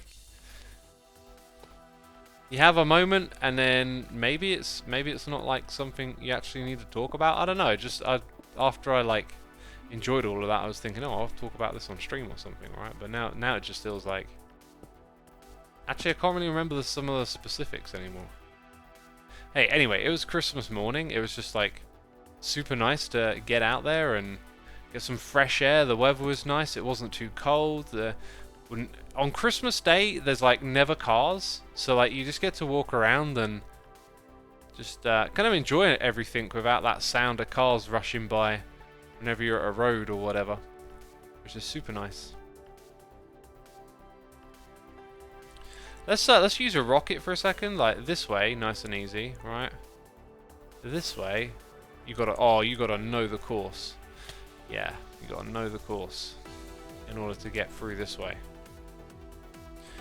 So just looking at where those are, it's like, do I want to like have them spaced out nice and evenly or not? It's really hard to judge this. I think the next one really does sort of need to go here, and we're probably gonna have to open up like a lot of this space and just kind of fine-tune it for what we want. So I think, where's that one? It's inside this chunk, so it's gonna need to be over here somewhere. Yeah, I reckon about here is where we'll put the next one. I don't think you have to be like other creators with their storytelling way, and even if you do, it's just another thing to practice, says Bannigan. I guess what I'm struggling with is like, you know, I've been going through the motions for a long time of what I do, and I guess I don't know if I just want to keep going through the motions, right? Like, I'm not saying there's anything bad with that, or if I want to like reorient what I do, or, you know, like I'm someone who follows their creativity and their passions in that way, where you create things. But I've been doing it in the sort of same space, same way for a while. Not sure if that was particularly helpful or not. And I think I've just gotten to a point where I'm just not sure if like I'm on autopilot and there's something else that I could do or should be doing, right? Let's say use the word should. I'm not sure if there's something else I should be doing, could be doing, or if I've got nothing, right? Like a lot of the time it feels like, hey, this is awesome, like this is just the thing that I do. And then there's other moments where there's like ideas and inspirations and they come and they go, and I don't know, it's like it's a whole bunch of things, and I'm not trying to like find any answers. It's like it feels like you know, you have these little moments where you're just trying to find an answer all the time, and like maybe it takes a lot of time to figure out what it is. Maybe I don't even really know what the problem is yet, right? I could certainly just keep going on and doing what I do, but I kind of just wonder if like, is there something else? Should I reorient? And being close to the storytelling stuff, it's like a space you can step into. Did it a bit with Season 8. Still don't really feel like it's for me, but then, you know, I listen to Ren talk about it and I get so inspired. And so I don't know. I feel like I need to figure out what my direction is and just like fine tune it. It's weird. And I think one of the... Oh, I don't have any TNT with me. I thought I had a whole box of it. Oh, there we go. At least we've got some there.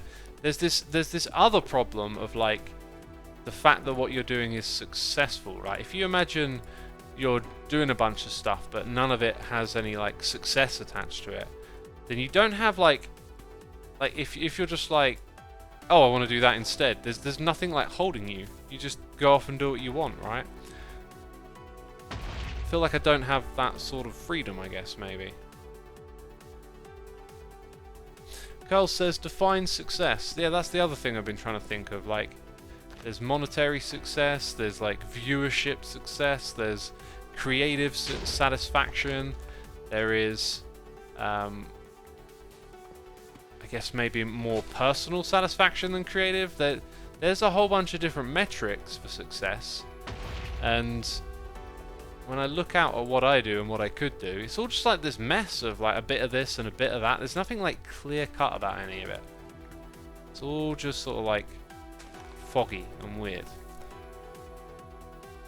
But I kind of feel like maybe I shouldn't just be talking about this right now, because my idea in my head is like I'm just trying to get away from thinking about it a little bit, just try and be somewhere else. That's why I've liked the Christmas break a lot, because I've just been doing other things. You know, doing something like sitting down and playing a puzzle just took my brain away from content brain and thinking about videos and stuff like that, and it was so pleasurable just doing a simple activity with family and friends, and you know, you're just not in this other space that I don't know, it just feels maybe like a bit of a drain sometimes, right? Sit down and build some Lego, says Mentos Dust. Well, I've been doing the equivalent of that, right? Playing games and doing a puzzle. Maybe you should consult people you trust instead of keeping it all in your head. Might be faster to figure out, says Bannion. I mean, here I am consulting all of y'all. And not keeping it in my head. I have been talking about it wherever I can as of late. So I'm not like keeping it all to myself at all. And I'm just trying to figure out what it is. I don't know. I kind of feel like I don't actually want to talk about it. Like, I want to go back to just not thinking about it for a bit. Right? I don't know. It's weird. Like, I guess because I stream, like a bunch of stuff happens and I sort of queue up mentally things that I'll talk about. So like, after I really enjoyed watching Ren's stream, I thought, oh, that'd be something nice to talk about. And then I come here and I'm like, actually, I don't know what I'm going to say. Just had a nice morning on a walk with a dog, listening to a podcast, getting inspired. What can I say?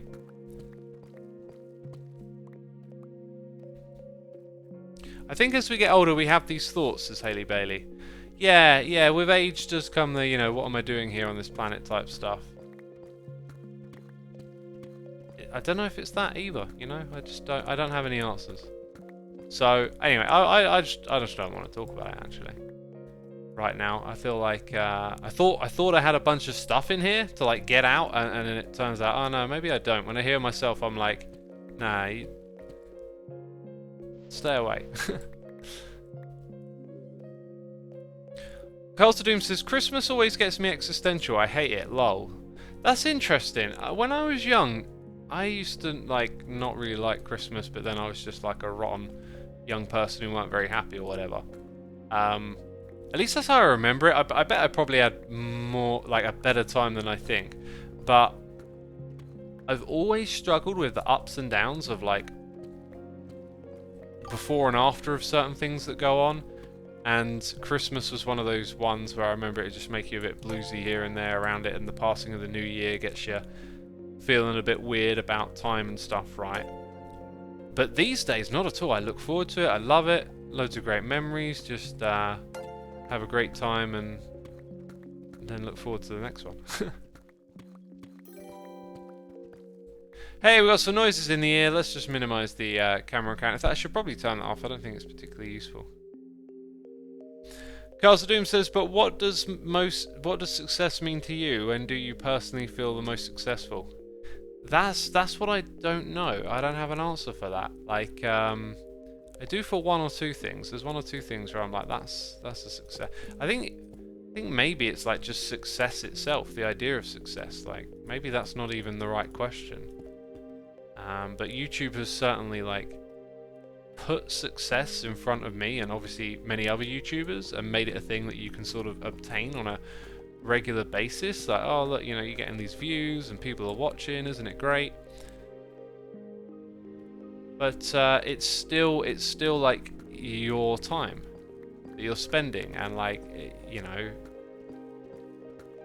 is this system, this thing in front of you, this YouTube thing, is it actually like giving you what you think you need or what you think you're getting? And you know, honestly, I feel like there's never really like any clear-cut answers with a lot of stuff in life. It's never like black and white, right? There's like all these different aspects to it. It's always like, well, a bit of this and a bit of that, and navigating your way through all of that can be a bit confusing. It's kind of my take on it, and I'm trying to figure it out, but I'm just going to shut up about it.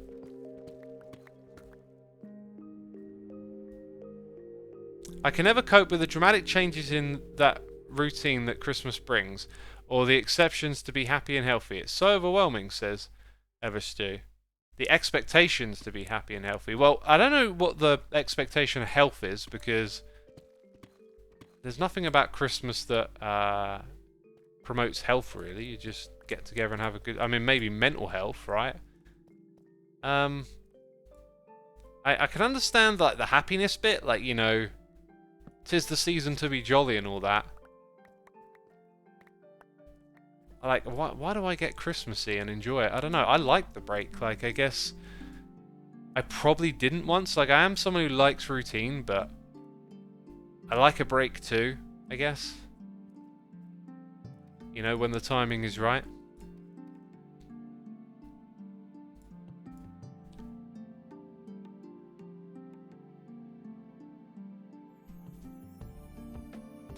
It's still a job at the everyday, and everyone gets worn out by work.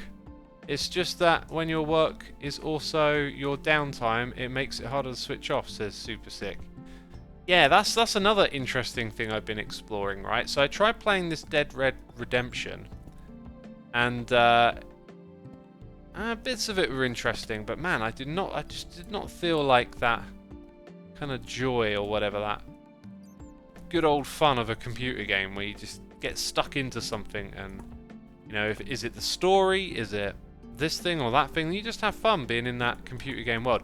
Didn't feel any of that stuff yet. Now, is that age, just getting old, or like computer games are just, you know, been there, done that?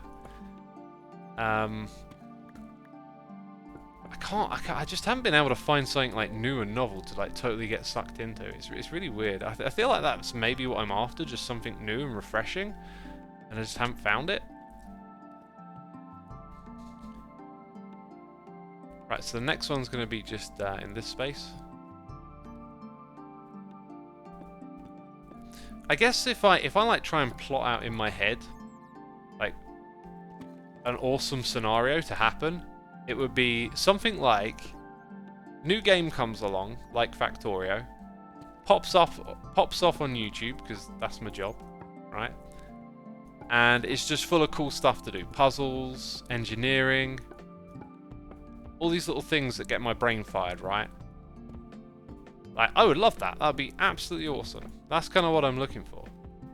Just looking for that thing to get stuck into. That's what I've done with like Minecraft for so long. Got stuck into it. Creatively, puzzles, whatever. And I just haven't had an experience quite like that for a while, maybe, you know? This has been the same thing for a long time, in a ways. New things come along. Maybe that's what I'm after.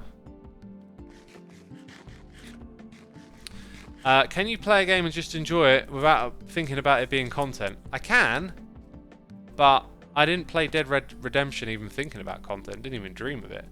I was just trying to enjoy the game, and there are games out there that I really enjoy. Like, I've been playing this puzzle game over Christmas. That was a lot of fun.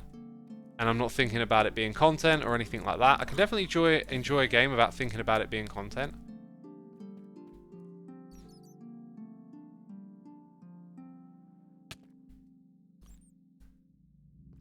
Anyways, God, this, I don't know, this conversation feels so weird.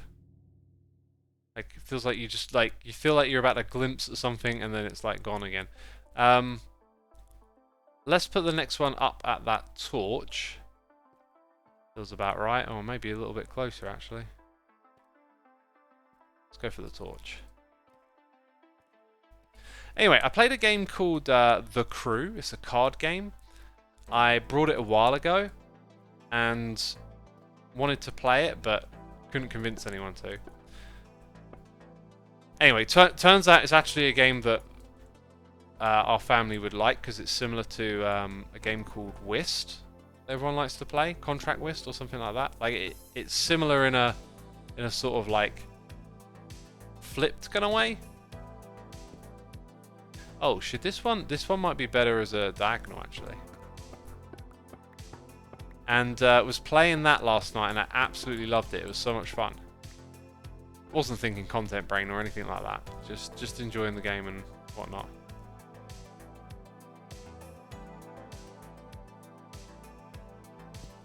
Yeah, it's really cool. Anyway, I've had it for a while, and it's sort of like a reverse Contract Whist. Like rather than competing with each other to win tricks and hands, you actually have to sort of work cooperatively. Because if like no one person wins, you either win or a team as you don't. So you have to like sort of play rather than thinking selfishly. You think, oh, like you know, what might the other person have, and how can I help them with this scenario? What's going on here? I feel like I've totally missed the mark all of a sudden. So come through there, dip down here, head up there. Yeah, it needs to be a little bit further back, doesn't it? We don't need this camera account at all, like right now. Let's get rid of it. And then at some point it's going to catch me out that I've left it on, so I need to go turn that off. There we go, turning it off. Another thing I definitely know I'd like to do is create my own game. And Rem was talking about his lore and saying about how it would take a really long time to world build and create like a really meaningful world and place, and that, you know, like Lord of the Rings wasn't written in a session and whatnot, and a lot of my creative energies get pushed into this kind of like fast in fast out, you know, sort of quick turnaround kind of, if you think about it like that. And I would love to create my own game, but usually the reasons I don't do it is like massive time constraints and stuff, and part of it isn't even just like creating, part of it is just like exploring possibilities half the time. So I need to figure out if that's something I like seriously want to do or not, because maybe that could be a cool thing to do. Anyway, like having this break as of late, like getting my head out of this space, does just let me like enjoy some simple stuff, but maybe it wasn't what I thought it was, you know, like didn't enjoy Red Redemption. Alright, let's like, I've enjoyed playing some puzzles, some card games, like, just keep exploring, just keep like having a look around and trying different stuff. I should take more suggestions from all of you. I should buy like myself a Lego set and just, let's give this a try. Let's build a Lego set, see what happens. Just try and find fun and new things. Do you like Richard Osman's House of Games? It's a board game where you have to think outside the box. I've not heard of it, nor played it, but thinking outside of the box sounds kind of cool. Oh, I get that. I have the issue where I have big ideas for creating things, whether it's a game story of some kind, but then the moment I can't create it as quick as I hoped is a little demotivating. Yeah, that's I don't think that's quite what I'm dealing with, but I know what you're talking about. It's where like it's easy to have an idea and picture the end result, but the legwork to get there is actually like quite demanding, and then quickly the novelty wears off. I'm not so bad with that because I've done a few like big time commitment things and I'm quite aware of the difference. I think the thing for me is I haven't found anything to put my time into, like something solid where I'm like, this is the thing I'm doing now. But anyway, let's look at this. We've got to clean this up here, right? I don't know what was going on with that, but There's also some baddies up there. Right, so you come through that one to about here. And then we're going off in that direction. Another problem with this course is that we keep seeing it with night vision, right? And so it seems like quite easy. Another thing, by the way, we used to do is we used to hug the walls a bit more.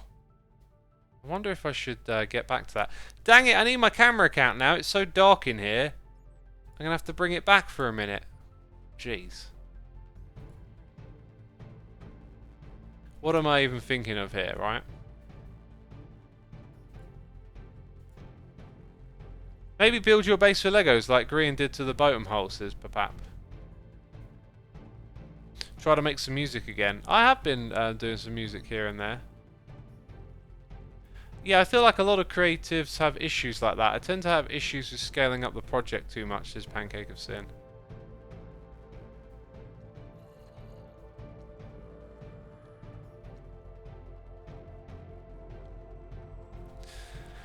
Carl says, I still think it's an energy in and energy out imbalance. YouTube right now takes more energy than it's giving you. Gotta find the thing that brings and recharges you for the daily work.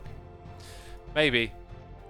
Like, I think like if I could just rewind the clock to before this stream started, I think I shouldn't have talked about this. Just because I kinda need to stop thinking about it a lot.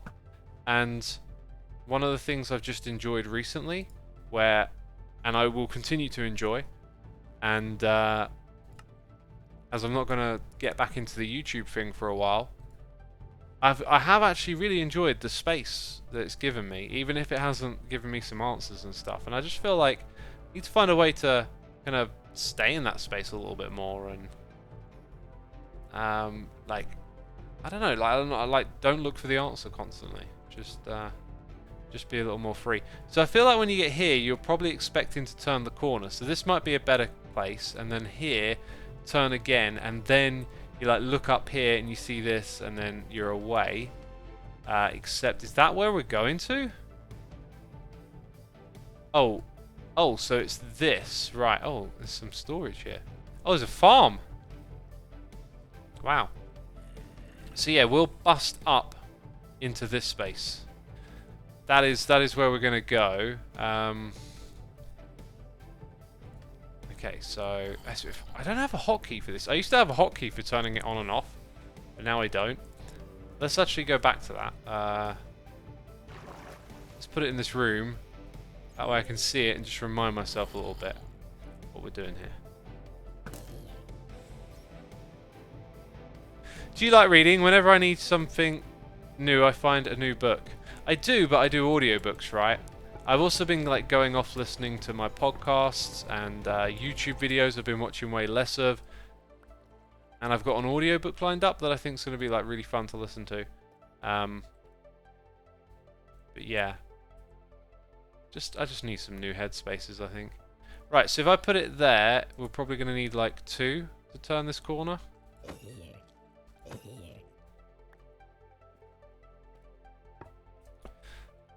X played Hades, didn't he? Yes, I played that one. That was cool, it was fun. Good way to change the topic. What was the book series thing you were obsessed with as a kid? As a kid, like, I had a pretty absent sort of existence is the way I remember it. I mean, I played with like Lego and Connects a fair bit. But those itches have been so scratched by doing Minecraft, right?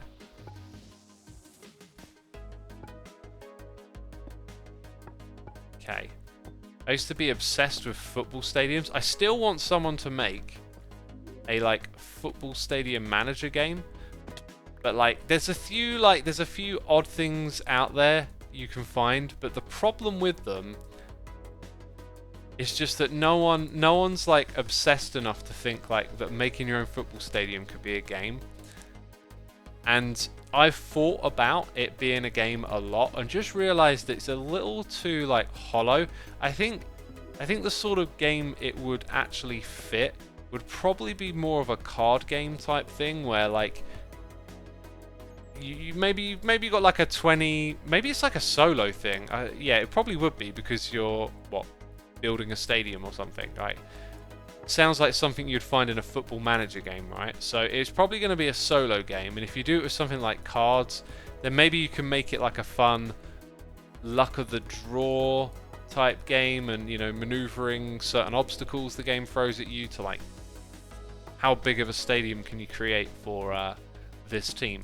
But then all it is it's purely theming, right? So a lot of games have mechanics and then they have theming, and the mechanics could be really great, but they would probably not be that integral to the theming, for one. And there probably wouldn't be much synergy. Like, I feel like story is kind of like a great way to just take any kind of gameplay component and make it more interesting, because, you know, we're like hardwired for stories as humans. We love them. It's how we communicate, like, our sense of, I don't know, what is it a sense of? Just, there's a lot about being human that resonates with stories, right? So you add, you know, like even a puzzle game, like you just, if you add story to stuff, it can really enhance it in a strong way. So the thing about having a football stadium building game is the novelty of like seeing, I don't know, that one pitch in the beginning to like becoming a huge stadium or whatever. If you're even remotely interested in it, which I imagine not many of you are.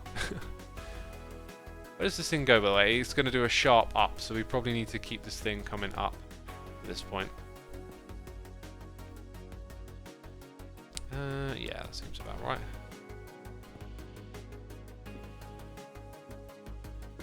So, yeah, and then you're going to reach this point where, like, well, a stadium's going to have, like, a max capacity at some point. And even if you craft a really cool game where you can go from, like, I don't know, Football League stadium all the way up to a mega stadium, like, that's going to have a limited amount of replays before it becomes like, alright, you know, that was fun, but whatever, I built this cool looking stadium. And a lot of stadiums today are very, I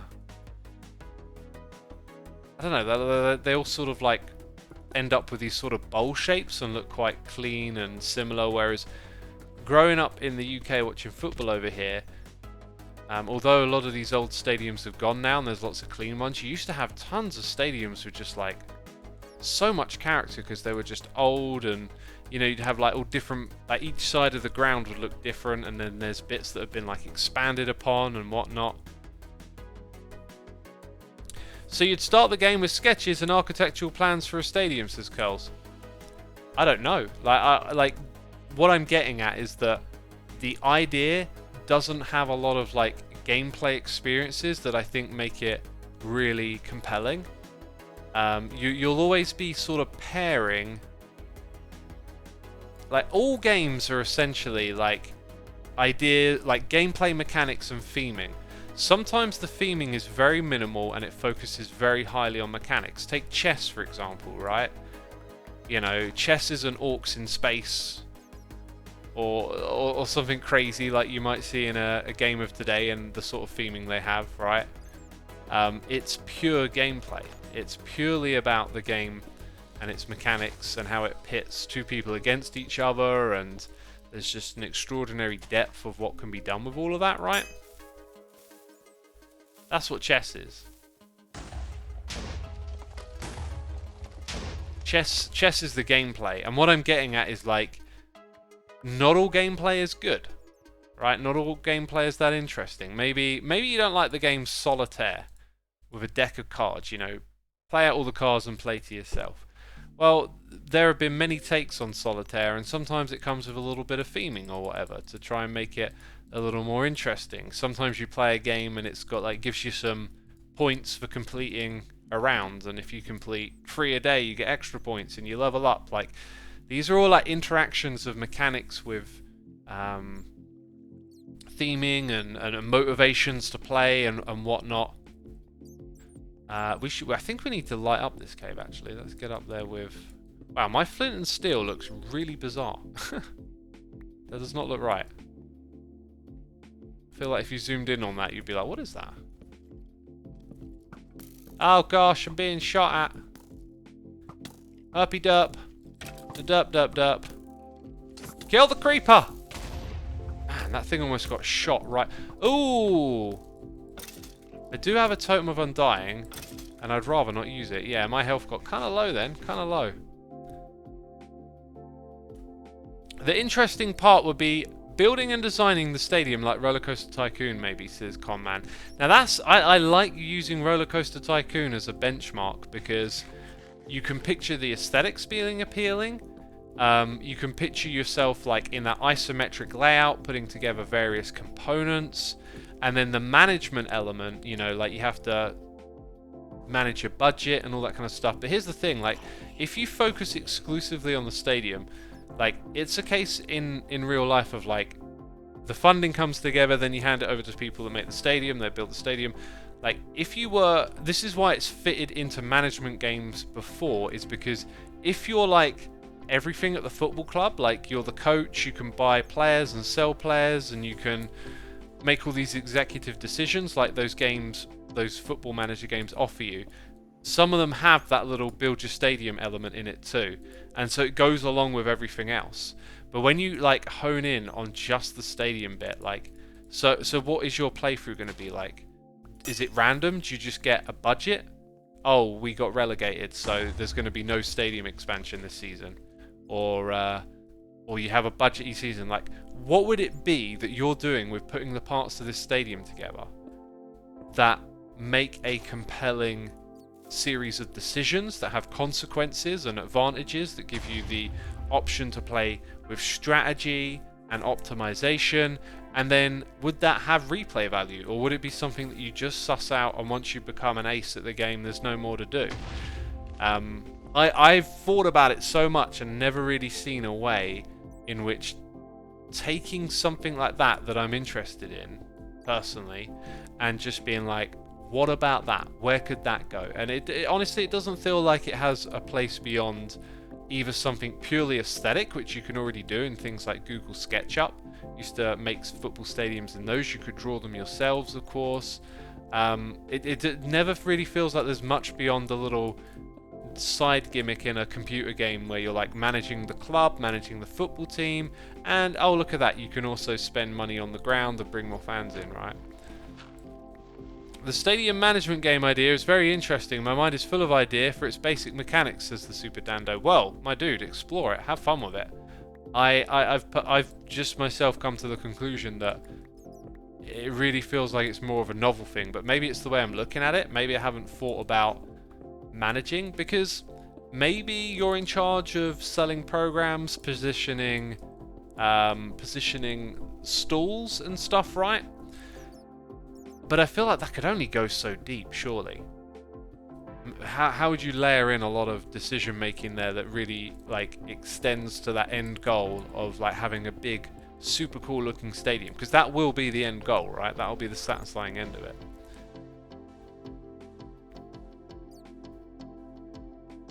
I had the ridiculous idea this morning that what if you put a recommender algorithm behind a mod like the item swapper? Like the algorithm leans which blocks you usually like to use together, and it creates recommendation palettes on how your building style evolves. And if you let it, it could connect you to the full algorithm that reads everyone's palette, giving better recommendations. Such a silly idea. I think the idea has some relevancy. The problem, I think, just is that it's not really like the item swapper mod that is the house for the idea. It's to gleam into like things that people do in Minecraft and think about how that becomes data, I guess, and then see where that might lead. Because I think if you just think of it as like item swapper, it feels a bit weird. Like this one item swapper has this sort of connected algorithm element. Whereas you think of the broader game, there's probably tons of stuff you could track and then pick up sort of algorithmically driven data from.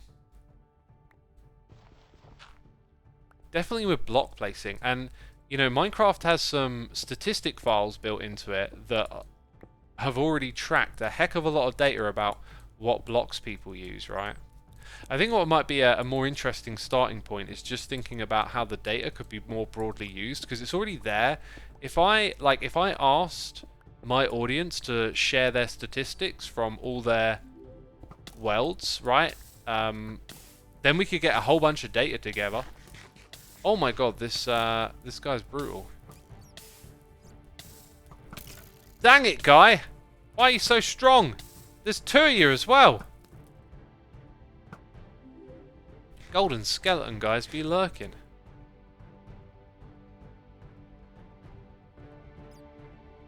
Well, the item swapper triggered the idea for me, says Carls of Doom. Yeah, no, it's a cool idea. No, it's definitely an interesting... I guess for me it's just immediately the application of the idea with item swapper feels a little... maybe I'm wrong about it. Maybe like a little offbeat or something. Like the data in Minecraft is much broader than that one mod because of the statistics screen. So if you had like lots of player statistics screens, you'd see interesting trends that emerge about the game. And then maybe in there's something kind of broad and fascinating that you can run with. My idea for it is similar to a card building management game series. That means that every period of time you get random places you can purchase for the stadium, random pieces. Once every 4 periods it's football season and you make sure you are ready for it. It could be in the winter and then you need to precipitation proof it, or in the summer then you might want covering for the audience seats, etc. I'll keep exploring that idea. The Super Dando do indeed do that.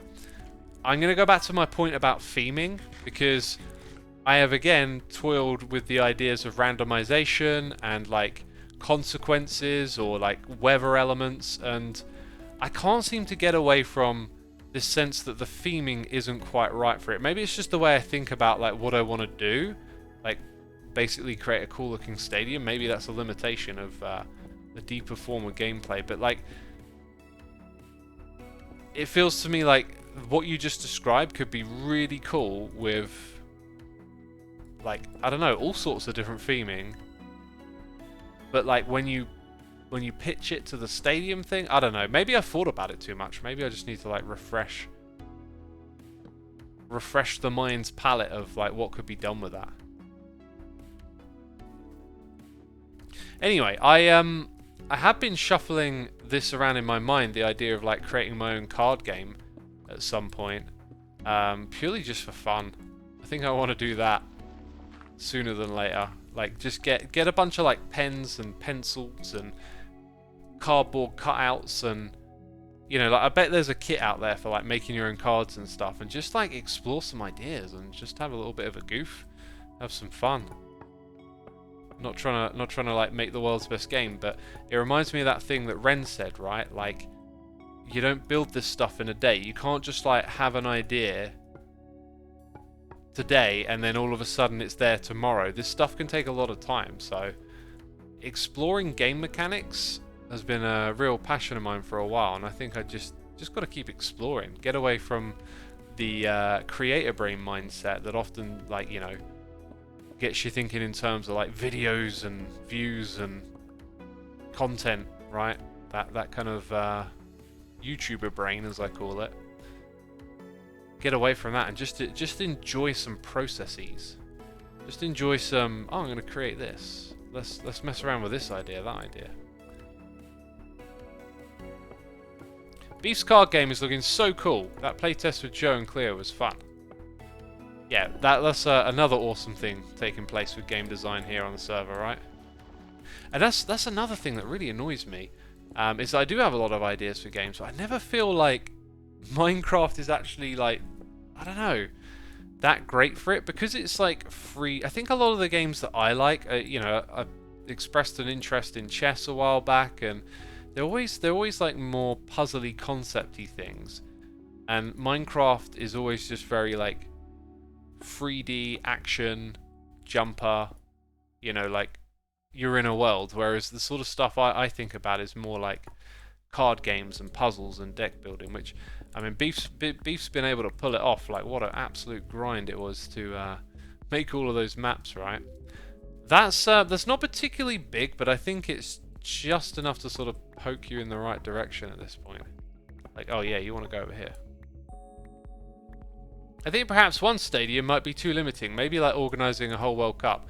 Yeah, if you scaled it up, I always thought that as well. Like if you were managing like multiple things, like the way they link together could be an interesting way to have far more of an interesting experience than focus on the one. But yeah, for me it was just this childhood obsession of like going around the country, going to loads of stadiums, playing computer games where you could like upgrade them and it would go from like 1 tier to 2, and it always used to just fascinate me. I'd draw pictures of them, and then when I was older I decided I'd make some in 3D, right? Like on the computer and stuff. And then that was really like a really fun exercise. And so the next thing in my mind would be like, can you gamify this? But I'm not sure I've got the right ideas for it. Are we talking about soccer, football, American football? Well, either way, it's about the stadiums, so you can kind of think of it in both lights, really.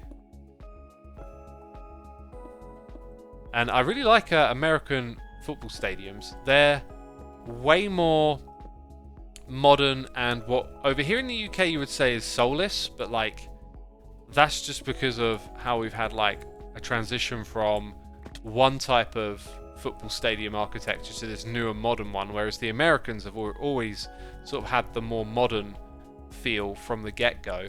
But what I really like what they do with their stadiums is they always give them like a bit of a take on the character and a bit of shape. They give it something different, it feels like. So when you go and look at the different stadiums, there's a lot more to see, whereas over here in the UK, if it's like new and modern, it's sort of like, alright, the roof just goes around the pitch, encompasses everything, it's kind of symmetrical on all sides, and there's your stadium, you know. You should have stadiums for different types of games like football, rugby, cricket, and so forth. Are we talking about the game idea? Because yeah, like if you have multiple types, then there's multiple types of challenge, yeah. I tell you what, there is actually one type of game. I forgot about this. There's a couple, maybe you could say a couple of types of games that this idea would really fit well with. It's just not a type of game that I particularly am keen on. But you know, like your cookie clicker games. Like, I feel like that level of gameplay could probably work pretty well with the sort of, you know, stadium gets bigger over time type thing, right?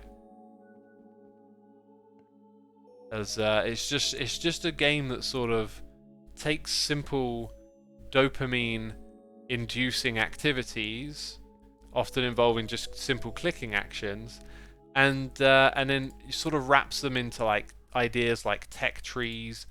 And oh, I left my ender chest back there somewhere. Wraps them into ideas like tech trees and progression with numbers to sort of create that gameplay loop that feels quite gratifying, I guess. Oh, I just saw myself fly across on the other camera. That was nice. Oh, right into a zomba. Oh, there you are.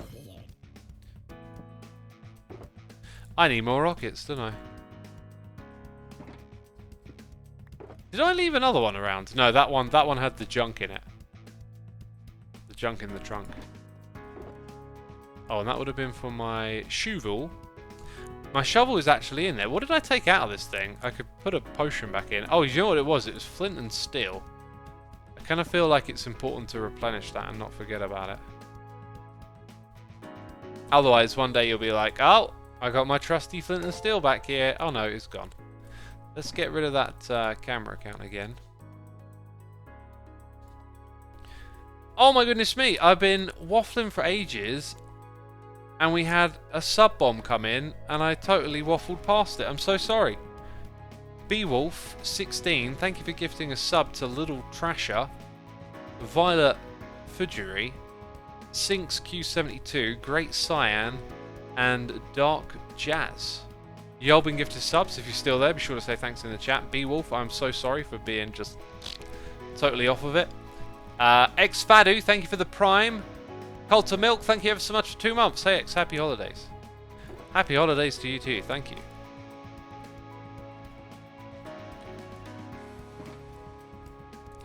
Yeah, I didn't really, like I said earlier, I feel like I shouldn't be like talking about this stuff. I think I might need to make a rule about that for now, but one of the ideas that is like really appealing is making my own game or exploring that territory further. And I think the act, or the way I need to look forward from this maybe, is to not think about like end results, but to think about process, about like doing this to have fun exploring the thing that I'm exploring. Do we have gravel here?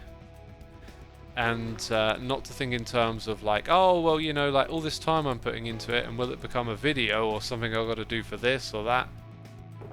If I can get my head around that, I think I'm going to be alright. Because it's been a passion for so long. And I've got like a whole box of ideas and things. The stadium game isn't one. that I will say. The stadium game is kind of, for me, not the thing. By the way, when we first built this tunnel, I think it was for flying in this direction and not the opposite way. Just a thought that crossed my mind. And I think we're probably going to end up cutting off a bit. Oh, look, I skipped some. A bit at the very back of this. Oh man, these really did like hug the cave more initially, didn't they? It was more about finding the big caves that you can go through, and then when you run out of those, it all gets a bit needly. Whoa. So yeah, at the end of that, is where we go off into the dripstone caves. This bit looks really amazing, but I think what I might do, I mean you can't see it because I don't have night vision, I might rip out these last ones and actually change it so that we therefore go in this direction and head towards the skull, which is somewhere over here, but I'm not actually loading the chunks, am I? Get away, you scamp. So if we go, I mean this could be a two-directional project anyway. If we fly from my base now, like round this way, let's see what it feels like coming this way along. Oh yeah. And then this thing will definitely eventually one day be like a race.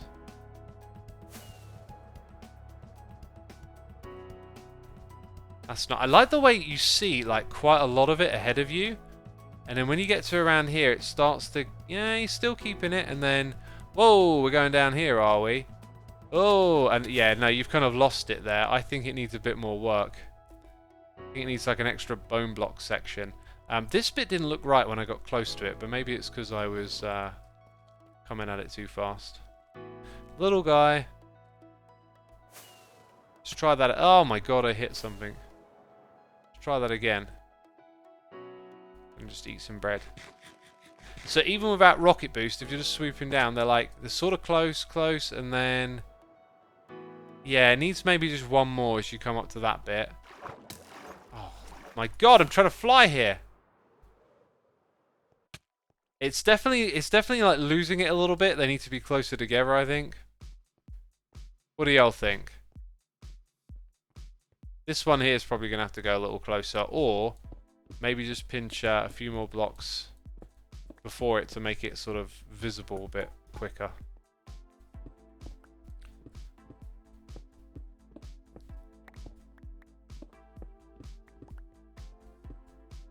So when you come up, you just see a bit more of it and know where you're at.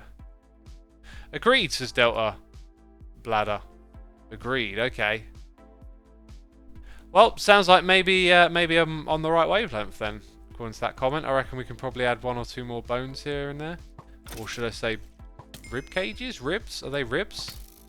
Look, fella, just get out of it.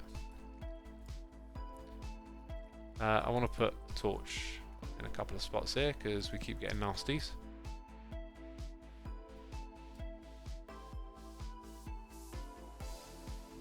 Yes, decrease the gaps, says Leonard. Excellent.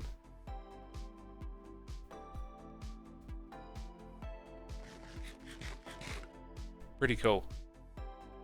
Alright, my friends. It is, it's time for me to wrap this one up. I hope you've been entertained and enjoyed it. Thanks for listening to me waffle. I think in our next few streams, I'm going to avoid that discussion again. I just need to get my head away from that stuff at the moment. But yeah, I'm taking time off. I'm not making any videos over the next 5 days. I'm just going to do some streams and have fun hanging out and chatting with all of y'all. So be sure to hit that follow button if you want to catch any of it. I'm also going to go do a rickety raid, as we like to do, right? We like to do raids. Just need to find out who is streaming. No one I know is streaming, so therefore we'll go raid a random Minecraft channel today on Boxing Day. I hope you're all having some great holidays and all of that stuff. Big thanks to everyone who subscribed, resubscribed, donated and cheered. As always, I appreciate your support. Thanks to the mods, the patrons, the people gifting subs. Y'all are appreciated. And I am just looking for... Okay, I'm going to send you to Lizzie Potatoes today. Just a random channel with not a lot of viewers. Let's support the Minecraft community here. Right, I'm doing the off. Take care, everyone. Bye-bye.